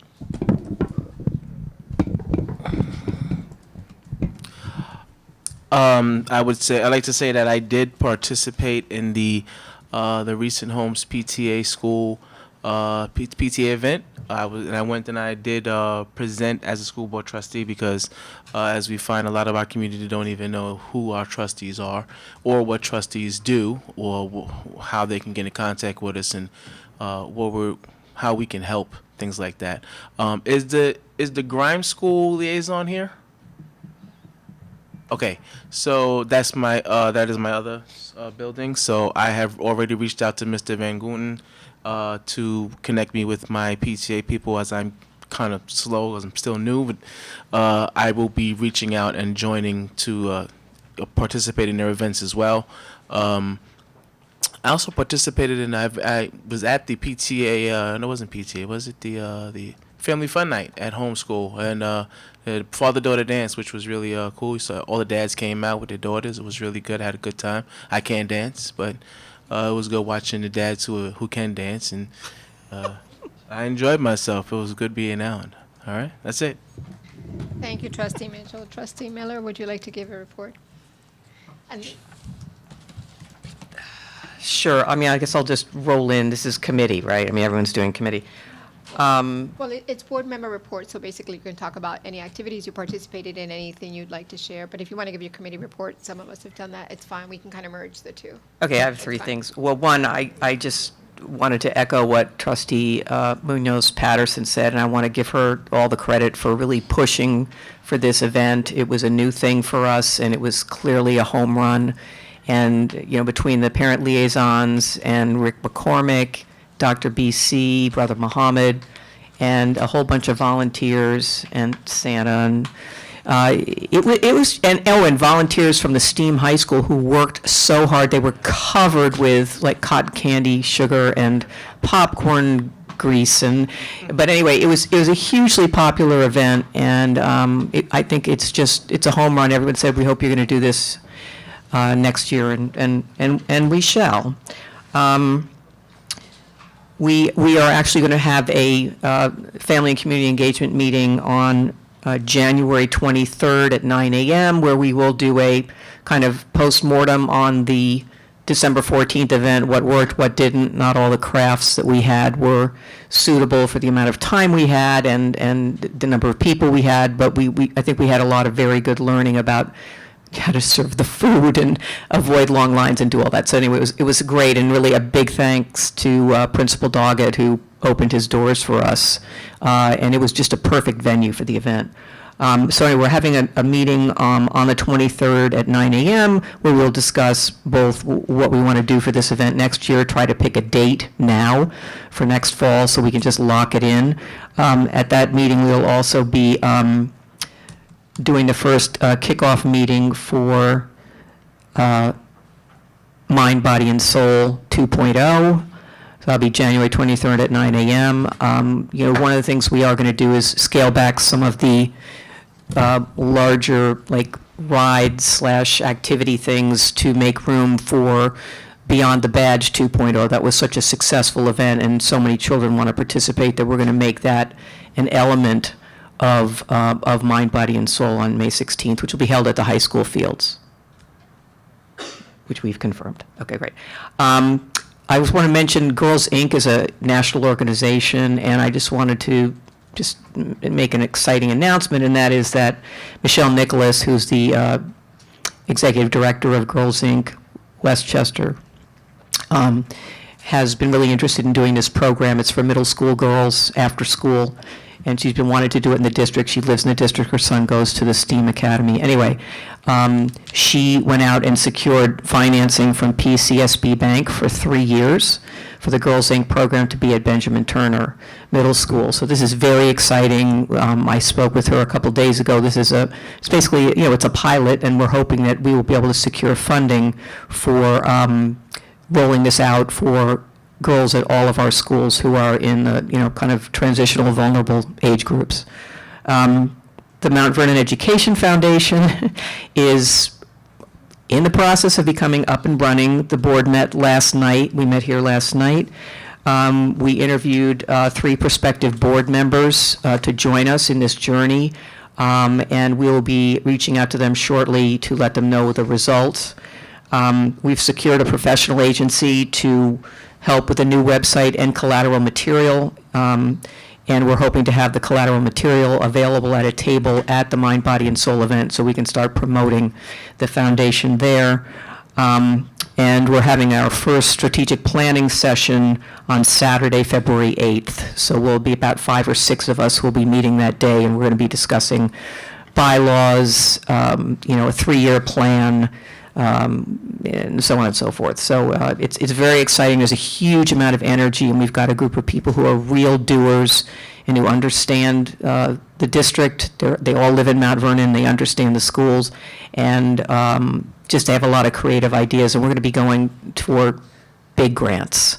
We're also going to reach out through focus groups, which, hopefully working with the administration here and with some of the teachers to find out exactly what the kind of augmented school experience is that they would like to see most. We're really focusing, obviously, first off on field trips to just get students out of Mount Vernon and to have new experiences. But anyway, we're going to make sure we get a lot of input so we can focus our time and effort on fundraising to support the efforts that the community needs the most. That's my report. Thank you, Trustee Miller. So now I'll give my report. I wanted to talk about a couple of things. Before the holidays, I attended an AVID showcase with Trustee Munoz Patterson. It was after our last meeting, so I didn't get a chance to share it, but I feel that what I observed there was so impactful that I wanted to share some of my observations. We often talk about AVID, we read resolutions about it, we've had a few presentations, we know some of the theory behind it and some of the pedagogy, but you don't see it in action until you go into a classroom. And this showcase was particularly insightful because we were able to visit quite a few classrooms at different grade levels and see the students actually putting AVID into action. I was really impressed by what I saw. I was impressed by the level of independence, by the level of engagement, and these are really young students. I mean, for me, it's children who are in elementary school are still at a pretty tender age, and yet the level of maturity and sophistication with which they approach not only their assignments, but also working in collaboration with the other students at their tables and on different tasks. And I was really impressed, and to me that was the best. I know I want to say I don't want to say introduction because I'm familiar with AVID, but just the best window into seeing it in action. So I was really impressed, and I'm really happy that the showcase is what we're going to be presenting. I think it's this month or next month when It's this month. this month. I didn't have the exact date in mind, but I just wanted to share that. And I share that because I would like other trustees, if you have an opportunity, if you don't go to a showcase, maybe schedule a visit or a time when you can just go in and see it in action. It makes a really big difference to see the theory translated into the practice. So just wanted to congratulate everybody who worked on that, in particular all of the staff at Columbus, and I'm really excited about what that can mean for this district overall going forward in terms of elevating the quality of instruction and also the achievement.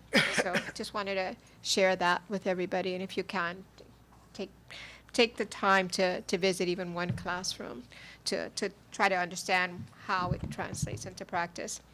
So the other item I wanted to mention was last night I attended a meeting at the Briarcliff Manor Middle School on advocacy. And again, this is something that we'll continue to talk about. It's something that'll be part of our roundtable.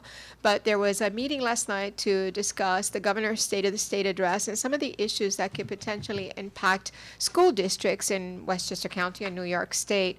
Towards that, and I'll be distributing a summary of some of the salient points that affect our district. But I also just wanted to remind everybody that there is a meeting at the end of the month on January 30th with legislators where some of these issues that will impact the districts will be raised, and they hopefully will provide a forum for us as well to participate and let our legislators know that we are aware of impending legislation, and we're going to be involved in taking action. So I just wanted to mention that as well, and I'd like all of you to consider attending the meeting on the 30th. Purchase. In Purchase, yeah.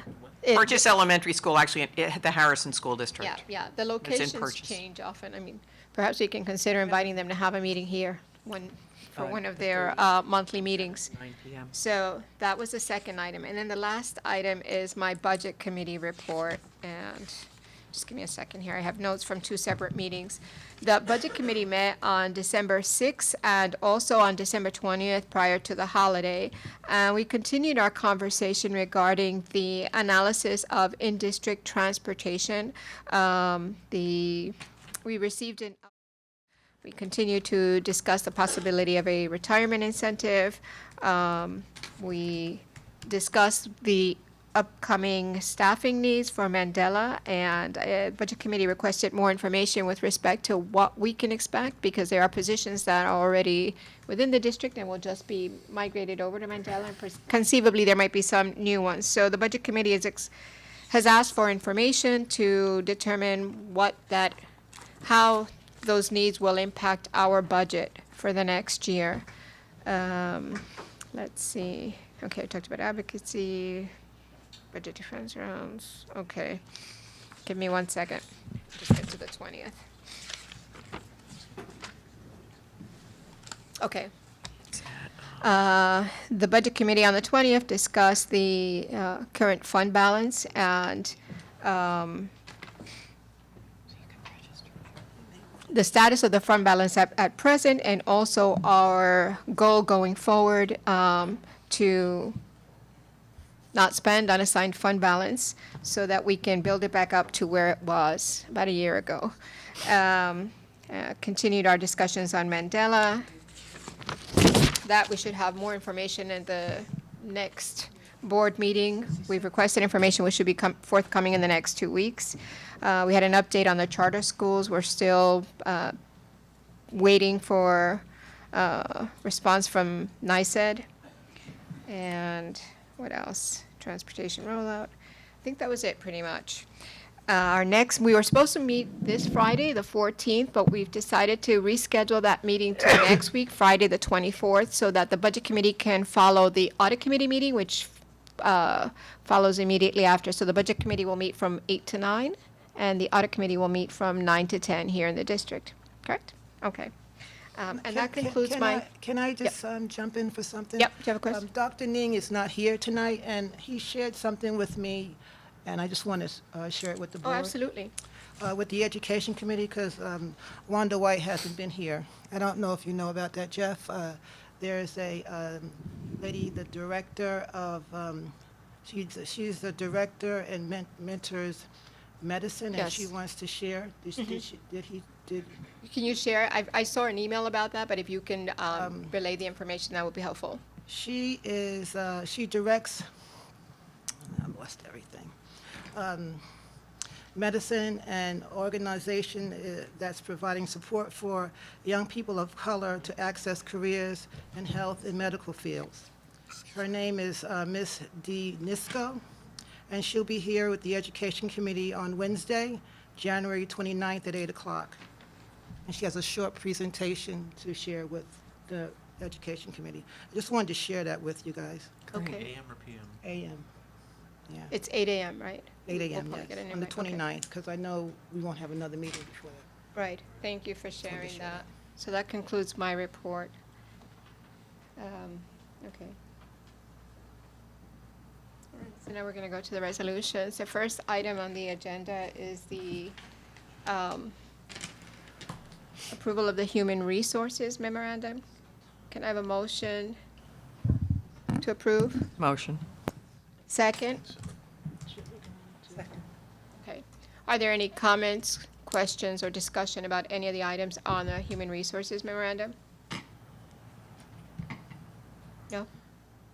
All in favor? Aye. Aye. Opposed? Abstain? Motion carries. Are there any new employees that are here this evening? Nope. Okay. Oh. Oh. Yes, Do we somebody have an raised their employee? hand. It's, oh, okay. Well, thank you Welcome. for being here this Yeah. evening anyway. We appreciate your presence. Okay. Next item on the agenda, the business, approval of the Business Office Memorandum Number 14, dated January 7th, 2020. Can I have a motion to approve? Motion. Second? Second. Are there any questions, comments, or discussion about any items on this resolution? I just had a question. This is the, I don't have my iPad. This is the change orders, right? Yep. Can I ask Mr. Policio? Well, No change orders this time? no, this Not in the is, business. This is the business office, the change orders on your buildings and grounds. Oh, buildings and grounds. Yeah, sorry. I'll wait. Okay. Question. Yeah, Get ready. You're on Yeah. notice. Get ready, huh? okay. Does anyone have any comments, questions, discussion about any of these items on this resolution? No? Okay, all in favor? Aye. aye. Opposed? Abstain? Motion carries. Okay. Next item on the agenda, approval of the School Improvement Personnel Memorandum Number 7, dated January 7th, 2020. Can I have a motion to approve? Motion. Second? Second. Any questions, comments, discussion? None? Hearing none? All in favor? Aye. Aye. Opposed? Abstain? Motion carries. Next item, Student Services. Approval of Student Services Memorandum Number 6, dated January 14th, 2020. Can I have a motion to approve? Motion. Second? Second. Any questions, comments, discussion? All in favor? Aye. Aye. Opposed? Abstain? Motion carries. No. Next item is Buildings and Grounds. Approval of the Buildings and Grounds Memorandum Number 13, dated January 7th, 2020. Can I have a motion to approve? Motion. Second? Second. Mr. Palicio, will you please approach the podium? Now, do we have any questions? I just have one question. The item about the engineering plans for the repairs at Mandela exterior, I think I'm going off of memory, it's like $4,500 for plans or something for D&G? Yeah. What, is that not included in another contract we have, and what specific repair is that relating to? Mr. Baviello would like to. Okay. Good evening. So this was related to the emergency masonry work at the gable end of the building, which was additional change order work. This did still require engineered signed shop drawings. The contractor was not able to procure an engineer themselves to do that work, so we utilized Jack Eisenbach's structural engineer to provide that service. This is to get the drawings, to get the permit, to do the exterior? Not for the permit, it was to sign and steel drawings for the temporary bracing. The bracing was such that it had to be engineered by a structural engineer and signed off on per the contract requirements. Okay. So this is the plan to do the repair work? Correct. For the bracing of the repair The work. bracing of the, okay. Yes, it was engineered professionally. Okay. Any more questions? Trustee Munoz Patterson? Quick question. So I know that we've spoken a number of times about this, the gable and the issues that we're facing with the gable, and I know that some report came out the other day that showed the amount of money that has already been spent. Is that gable money included in there? The gable, remember Yes, it's included in. because I remember we keep talking about this This large document? amount of, this large amount of Yes. money that's coming, and I just wanted to make sure that was. That is factored into the document you received. But it has not been in the change orders yet? Okay.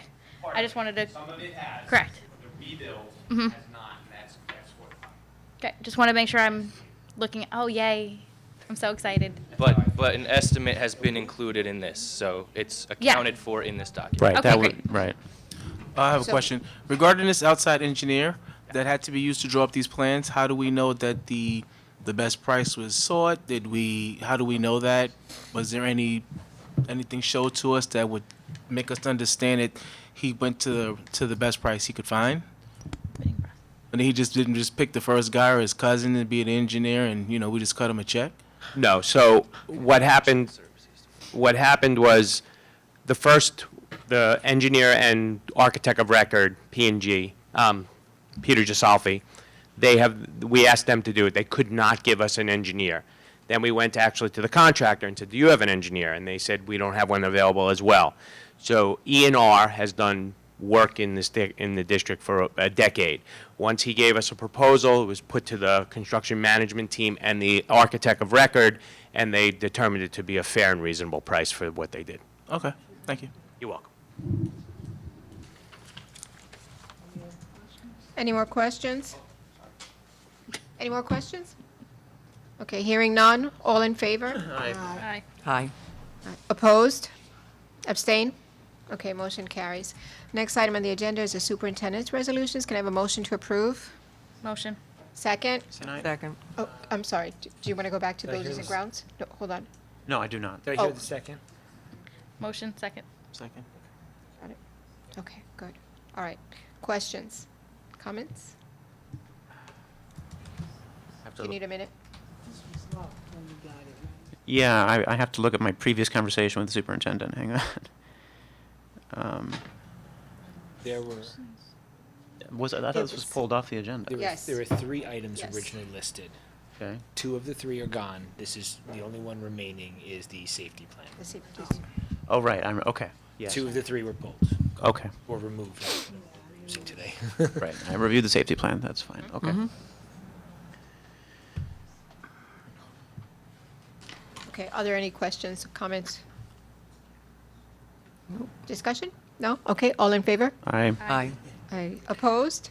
Abstain? Motion carries. Okay. Next item is the acceptance of the minutes. Can I have a motion to approve the minutes of October 15th, 2019? There are quite a few. Yeah. Yeah? Okay. Can I have a motion to approve? Motion. Second? Second. All in favor? Aye. Opposed? Abstain? I abstain. Trustee McOwen abstains and trustee White abstains. Oh, I abstain. For the 15th, okay. Wait, does that mean we have enough? Yeah, so 5. Okay. Is that what you said? Didn't you abstain? Oh, okay, you want to vote yes on the 15th? I'm sorry. I Yes. thought you said, I So thought. yes, because you Yes, were on the here. Okay, so and- just trustee McOwen is abstaining. Right, okay. Can I have a motion to approve the minutes of the meeting of November 6, 2019? Motion.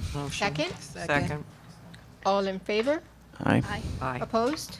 Abstain? Abstain. Trustee White abstains. Abstains. Okay, can I have a motion to approve the minutes of the meeting of November 19th, 2019? Motion. Second? Second. I didn't ask before if there were any corrections or questions, but if there are, just let me know. Shout. Okay. All in favor? Yes. Aye. Opposed? Abstain? I have to abstain. Trustee White abstains. Wanda, you haven't been here for a while, huh? Right, That's 2, I think. okay. Are you caught up? I thought you were. Okay. Can I have a motion to approve the minutes of the meeting of November 22nd, 2019? Motion. Motion. Second? Second.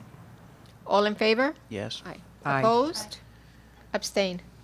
What number is that? November 22nd. 22nd, the special meeting. 2019. There was a special meeting. Abstain. Abstain. I don't think I was here. Was I here? Okay. Let's write it down. I don't know. I was there. I was there. Okay, so we're good? We're good. Okay, Thank you. great, thank you, everybody. Now, our next item on the agenda is our roundtable discussion, and tonight we're going to begin and continue a conversation on both the career and technical education programming for the 2020-2021 school year. This has been a topic of much discussion lately, and I thought we could talk about this, and given our IB presentation as well, we can incorporate some thoughts about that as well. So I open up the floor to you, trustees. I received a call from a parent who has a student in the Mount Vernon High School. And when I'm out and about and I talk to other parents in the district, it's a huge concern how it seems that the Mount Vernon High School is not being included in a lot of these new ventures and partnerships. And it's almost as if it's Gen Pop, or, you know, for lack of a worse term. So when we are discussing the CTE programs that we're bringing in, I try to give as much as I can, and I think that the public should know that it's a paramount priority of ours that we are moving towards getting these CTE programs online and ASAP. We want to see our students that are in school now and getting ready and to enter the high school in the next years see the fruits of this work from what the 2020 vision explained and what was outlined in it. That's what I have to say right now. I'm really excited to really see what we're planning to do and how we're going to be able to get ETAs. I think that's what we've been discussing most. I think it's been about the money that we're supposed to be allocating for these programs and when they're going to be up and running. So I think that we should kick off with that.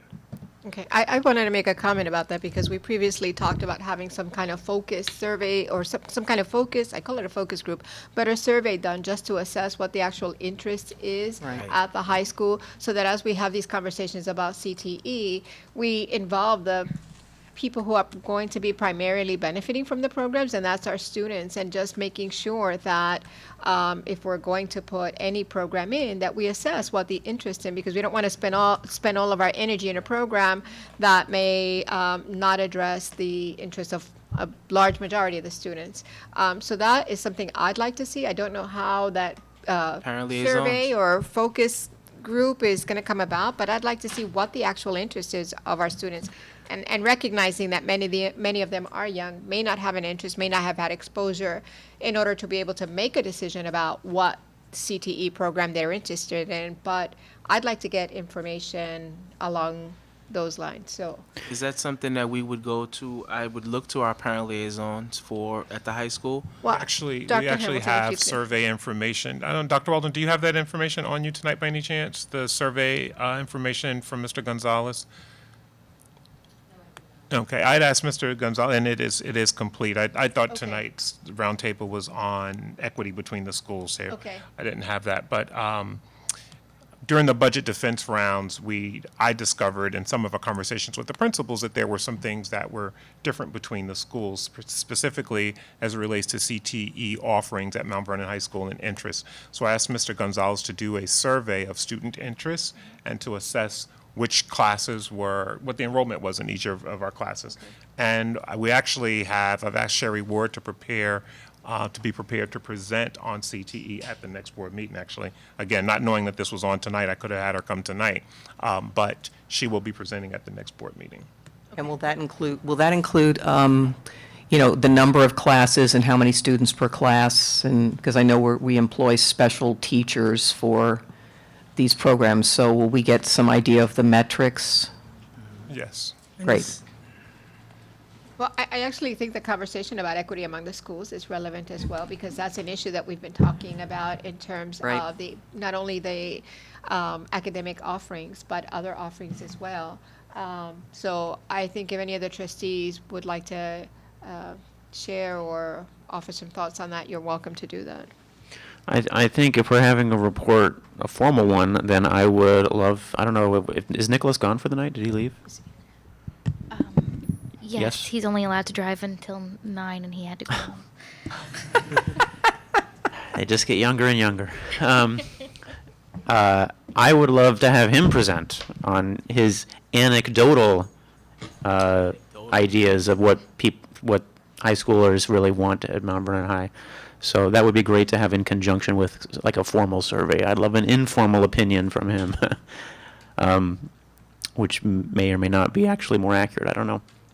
But I mean, something that I have wanted, I'll put the onus on myself for not having done more work towards it. But it's something I have wanted since I very first came on this board and have talked about repeatedly, is getting the trades in the schools. Yes. I don't know, and some people have been saying it probably longer than I've been alive, but Wait a minute. it still hasn't happened. So I think I would love to know why, and it could be that the interest isn't there. I know one of the issues has been, and just to be clear, when I say trades, I'm talking about carpentry, AC repair, mechanical repair, electricians, licensed union, plumbing, like these kinds of jobs. There's some of the most in-demand jobs that pay the best. That's right. And we should maximize that opportunity. And I've talked to many, unfortunately, I've dealt with a lot of contractors in my professional and personal life, including local contractors, and they all say the same thing, which is there is just a crazy shortage of new kids who want these jobs. They are constantly trying to find more people to come get these really high paying jobs, and they cannot find enough people. They always have more work than there is that they can take on, always. In a blue collar city. It's crazy. So there is such a market here that we could just present. We just have to find the right vehicle to do it. And I know one of the issues has been that, and maybe we could get something in writing kind of, for me at least, to be clear once and for all, what is the actual holdup? Is it that we can't find a plumber, a licensed plumber who's also a licensed teacher, and there has to be both? Like, I don't know. I've heard that a lot of these are licensing issues, where in order to have the actual offering and to get somebody an actual apprenticeship license, right, you have to be trained. It's a huge process. I mean, like, to get a plumbing license in New York City takes like 6 years. It's a big process. It's like getting a medical degree. Yeah, it is. Except It the is. work is better paid now. Right, and the insurance is way cheaper. Right, exactly. So anyway, we just need a plan, and we need to, and to add on to what's been said, is we need a specific plan. So like, we don't want to go through all this effort and try and make a bunch of electricians if everybody would rather be plumbers or something else. So we have to know what the interest is too. Well, I guess at our next meeting, when Sherry presents, Yeah. and we'll have the data from the children's interest, we'll get probably. Yeah. And auto repair too, which I know, and the auto repair I know is a kind of a cost issue, because my understanding is our auto shop is significantly out of date. Well, everything's digital now. Everything's out of date. You don't repair a They're doing Tesla. auto shop working. Well, body work is a good one. Yeah, that's good We're at too. the high school already with Auto body. Is it auto body or? It's auto body and mechanics. And Right. mechanics, but That's mechanics are already obviously there. changing. But- I mean, I had I went to my mechanic just down in Fleetwood like a couple of weeks ago, and he's trying to hire somebody. He can't find anybody to hire to be an apprentice mechanic. I think one of the issues, certainly that I've experienced, and I can't remember who, was it Mrs. Pierce who said this, that students change their majors. Every single one of the Star Scholars, all 6 of them that I've mentored, have changed their major. But I will tell you, the one thing that they've all had in common is they stand up there and they say, I want to be a doctor. And then when they get into school and then they realize how much debt they'll have, how long it will take, very often they change their minds. But I think this is a perception thing. Like if we could do, once we have the survey, and then if we could do some kind of education about how much money electricians and plumbers make. I mean, mine are like a white collar, they make a ton of money. You sneeze and you owe them $1,000. So I'm just saying, maybe we need to, I know we do the job fair, we've done all those things and stuff, talking about different programs, but maybe if we could just have, for starters, having some of these tradespeople, local tradespeople come in and speak to the students and talk about what a career is like in that field, we could maybe, explain that it's not all toilets or, whatever. Toilets are expensive too. Toilets are very expensive, but a lot of people don't want to deal with toilets. Right. So, Trustee White, go ahead. I would like to ask, I guess it's, Mike, what's taking so long with the kitchen? I thought that would be up and running for the culinary arts program by now. I thought it was. It's another, they're teaching in the class. The kitchen isn't up. Kitchen.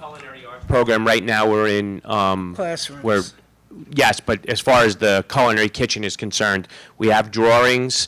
We're just finalizing some estimates and pricing, and we should be out on the street in this springtime in order to get the construction underway probably at summer, now that we know that we have funding. It was about funding more than anything else at this point.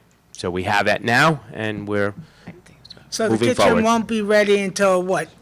Fall of 2020? We're shooting for fall of 2020. Because I thought it was supposed to be done by September. Yeah, me too. It was supposed to be. No, just now. January. Yeah, January. January was the original January. timeline, that's why we had, Yeah, so we have some environmental issues in that space as well, asbestos and stuff like that. So we're working to remediate all that and to engineer it properly.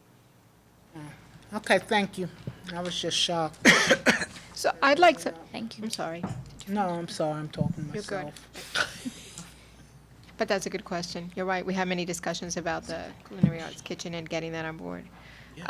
So I think what I'd like to see is information that is twofold. Is one, assess what the interest is among our students and see what they're interested in, and also generate the kind of interest in these other options and possibilities. And then for our purposes, we need to know what's it going to take to get these programs up and running. Does it take a licensed plumber who also is licensed as a teacher? What does that cost? What does that look like? Well, how long will it take for us to get these programs back up and running, and to the point where we can actually start accepting cohorts in the fall, or and what does it take operationally? So I don't know whether or not you can get that information, so we know what is the interest and what does it mean? What do we need to do? But I think we first have to we have that humongous room I was just that about to has say to be cleaned out first before we can even start to really decide what we can use it for. So that's, yeah. So that's one of the things that has to be done first, I agree. So operationally, if you could. so we know what we're gonna use that room for, because that could be about 3 or 4 rooms. Well, not just that, but we can utilize that depending on how we set it up. We were very creative with some of the science rooms that they're modulars, and where we can move things and things can be pushed Right. towards wall, and so maybe there's a way that we can again get creative with that space too, or maybe we could do plumbing, welding. I think I sent everyone the article that welders are making like $200 an hour now. I mean, it's no joke, and so we just need to be strategic. You're right, and that room I think is the key The key to bringing in we new have programs. to get that room done. Yep. So I would also like to see a timeline. So this is information that we wanted. We're going to move forward, and we're actually going to be providing additional options for our students. What does a timeline look like? And Dr. Hamilton, I ask you if you can just respond to that. Well, I'll do that in consultation with CNI and with Mrs. Ward. And we'll have something prepared for the next board meeting. Okay. I think that'll be helpful, especially as Yeah. we determine what we're going to do with. Because it seems like we're just dragging our feet right now. And I would like to see more done in that area because we got a lot of children that will benefit from CTE classes. And the nice thing is that considering the timing, we're really poised to now, whatever we decide to do, we can roll it into the next budget. Right. So we can make whatever changes we need to make today to make sure that we have the funds to make whatever updates we need to make. Dr. Hamilton, will this report at the next board meeting include or be in conjunction with funds needed, funds on hand, facility capabilities in place, facility capabilities that we will need? That wasn't the intention. The scope. Can we afford? Right. I mean, what can the But- building truly house now as is? And But hearing that, we can certainly work together and figure out what that presentation will look like. Yeah, and the cost, I mean, the cost has to be part of it too. I mean, there's course, a dozen of course. different trades, and some of them might be incredibly expensive to set up the facilities to do it, and some of them might not be expensive at all. I just don't know. Right. We need to see the whole landscape. I wanted to make a comment about equity in schools. I want to say that I'm really encouraged by the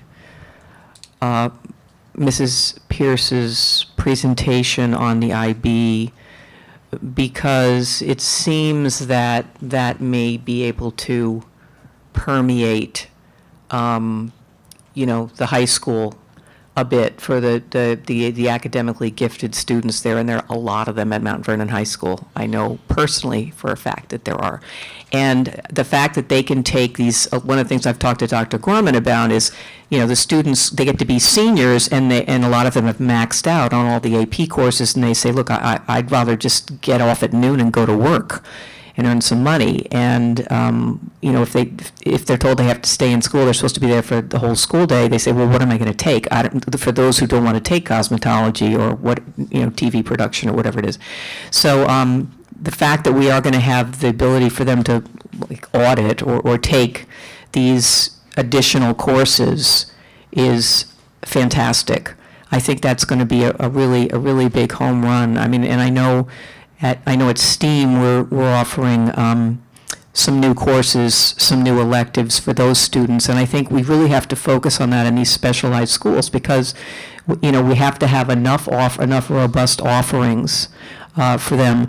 And to the point of the other equity issue is the ability to earn college credit. So we know that now at the high school, students will be able to earn college credits through the IB program, and we know that at STEAM, they'll be able to earn college credits through our partnership with Concordia, I believe. Is that right? That's correct. Yes. Yeah. Dr. Walden, if you don't mind, trustee, Dr. Walden can speak specifically to what those credit earning college credit opportunities are amongst the buildings.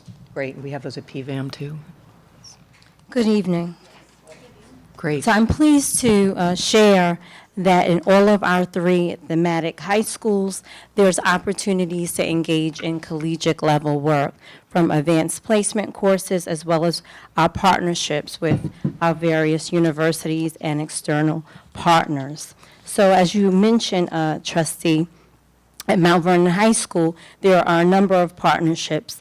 New York Gear Up with SUNY Farmingdale. We also have the SUPA courses with Syracuse University with offer dual enrollment, so high school credit as well as college level credit from Syracuse University.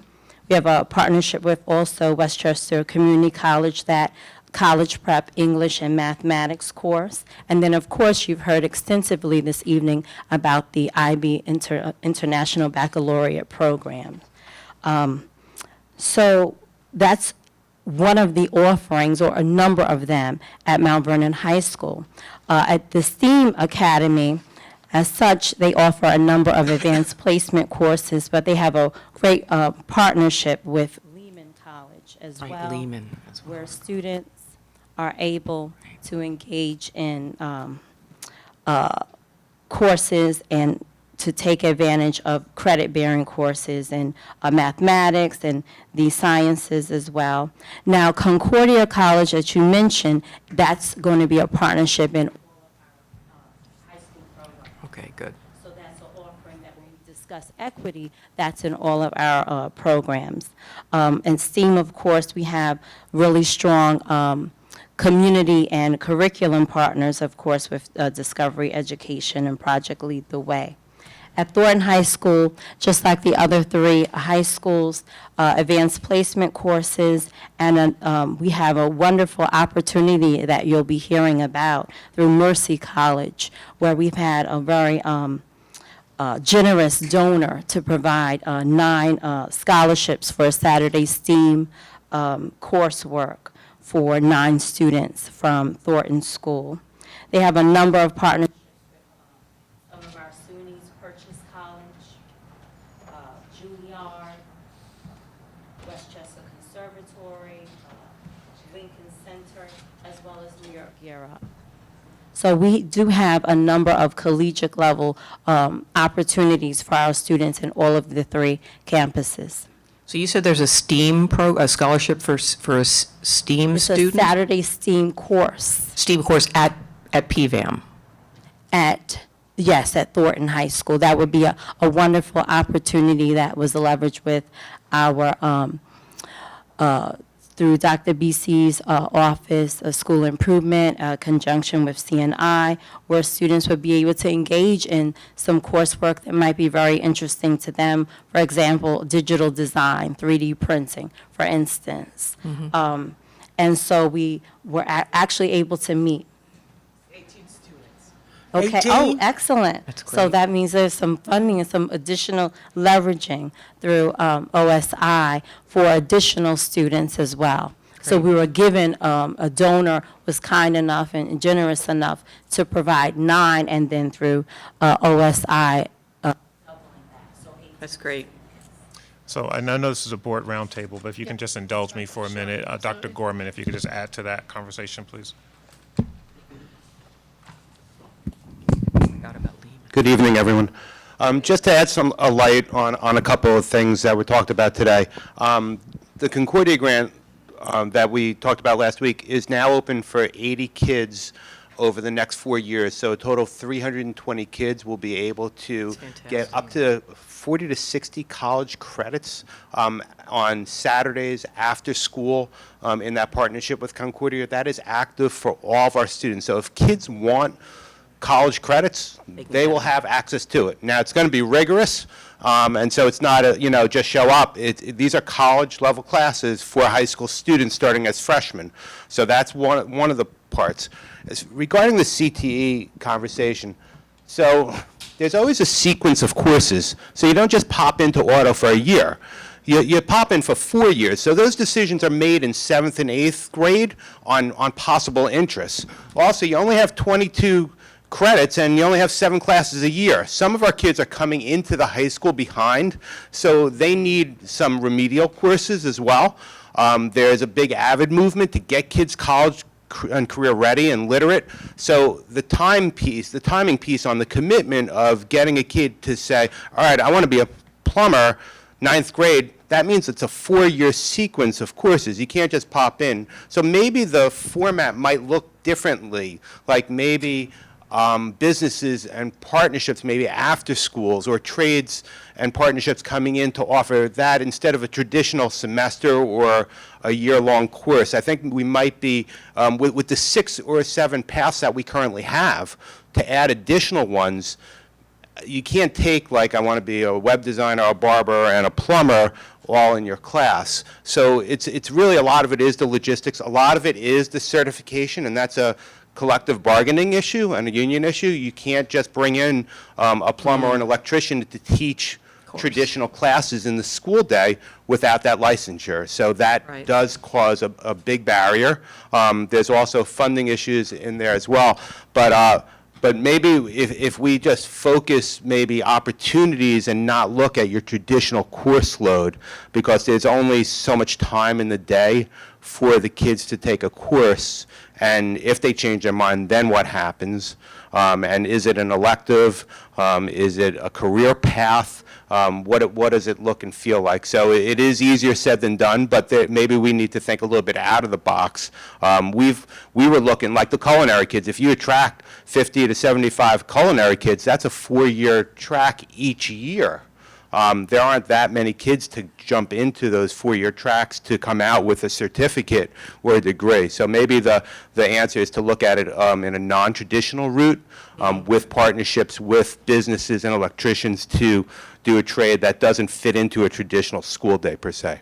Just my own professional opinions on this, but we'll explore a little bit more as well. But that would get us around the certification issue. Yeah, that seems to be the biggest barrier. So we could do a different one. A different model, possibly. Yeah, okay. You know. That's interesting. I'm going to reach out to Habitat for Humanity. I have a contact there. They might have. Thank you. We currently use Habitat for Yeah. Humanity, right? Yep. I know. And he was But they great. might have a good idea of how to partner. Correct. How to do it, yeah, that's For, great. did the college courses already start at the different schools with Concordia? It's in the planning stages Oh, at it's this in the point, planning not yet. stage. Probably not until September? We have a year to plan. Oh, okay. So from now until June, we plan, and it starts officially in September. And our planning is with the 8th grade students, right? So that's Right. where it's at the elementary schools, not the high school. Right. Oh, okay. Right. I got you. Right, so they're gonna be the 9th graders. Right, no, I have a neighbor. Yep. I was gonna text her. So what happened, we planned with them from now to June, and then they're gonna do our summer course, and then they're going to start in September. Got it. I got you. Thank you. Can I ask one quick I question? was gonna jump. Could you repeat the partnerships at the high school? You said it was it SUNY and WCC. I couldn't get the full details. Certainly. So at Mount Vernon High School, Syracuse University Okay. offers a number of courses that our youngsters are able to engage in. We also have Westchester Community College, Concordia, as we discussed, is in the planning stages, and we have the IB program. Okay. And of course, we have a college readiness program with New York Gear Up, Okay. SUNY Farmingdale. And these are up and running now? That's correct. So- Well, Except IB, you Concordia. know that we're in the Except planning And stages IB. with that. Okay. But Syracuse University, yes, there's a number of students that are taking those courses. At Westchester Community College, that partnership, number of students taking those courses, as well as all of our advanced placement courses. Okay. So when we look at equity, we have a number of partnerships in all of our schools, as well as the opportunity to gain college credit through advanced placement as well. Okay, thank you. I had get questions about that. I had a parent call me and specifically asked me that question. So thank you. Great. I just want to add one plug in that I think is really a wonderful thing through the vision of Dr. Hamilton and the trustees is the opportunity for rigorous coursework at the middle school level, which opens up a student's schedule to engage in these type of advanced courses at the high school level. So exposure to a foreign language and living environment and algebra. That offers something, and CTE, exposure to that, offers an opportunity to gain those high school level courses, and now you are freed up to engage in a Concordia, engage in advanced placement, and a lot of our career pathways. Thank you. Thank you, Dr. Walden and Dr. Gorman. So that concludes our roundtable discussion for this evening. We'll continue this conversation again at a future meeting. And if you have thoughts and ideas for future roundtables, if there's something specific or something we haven't touched upon, please let me know, and we will add that to our future agendas. Okay, thank you, everyone. Mr. McCormick, do we need to enter into executive session? Yes, ma'am. We need a motion to enter executive session this evening for the purpose of discussing the employment history of a particular person or persons, current litigation, as well as collective bargaining negotiations with the Mount Vernon Federation of Teachers. Can I? So moved. Second? Second. All in favor? Aye. Aye. Opposed? Abstain. Okay, how long will we need for our executive session? How long will we be in there? Approximately. There's an action item afterwards, correct? About an hour. An hour, okay. So we will need about an hour for executive session, and we'll return to take action after the meeting. Thank you, everyone, for attending this evening.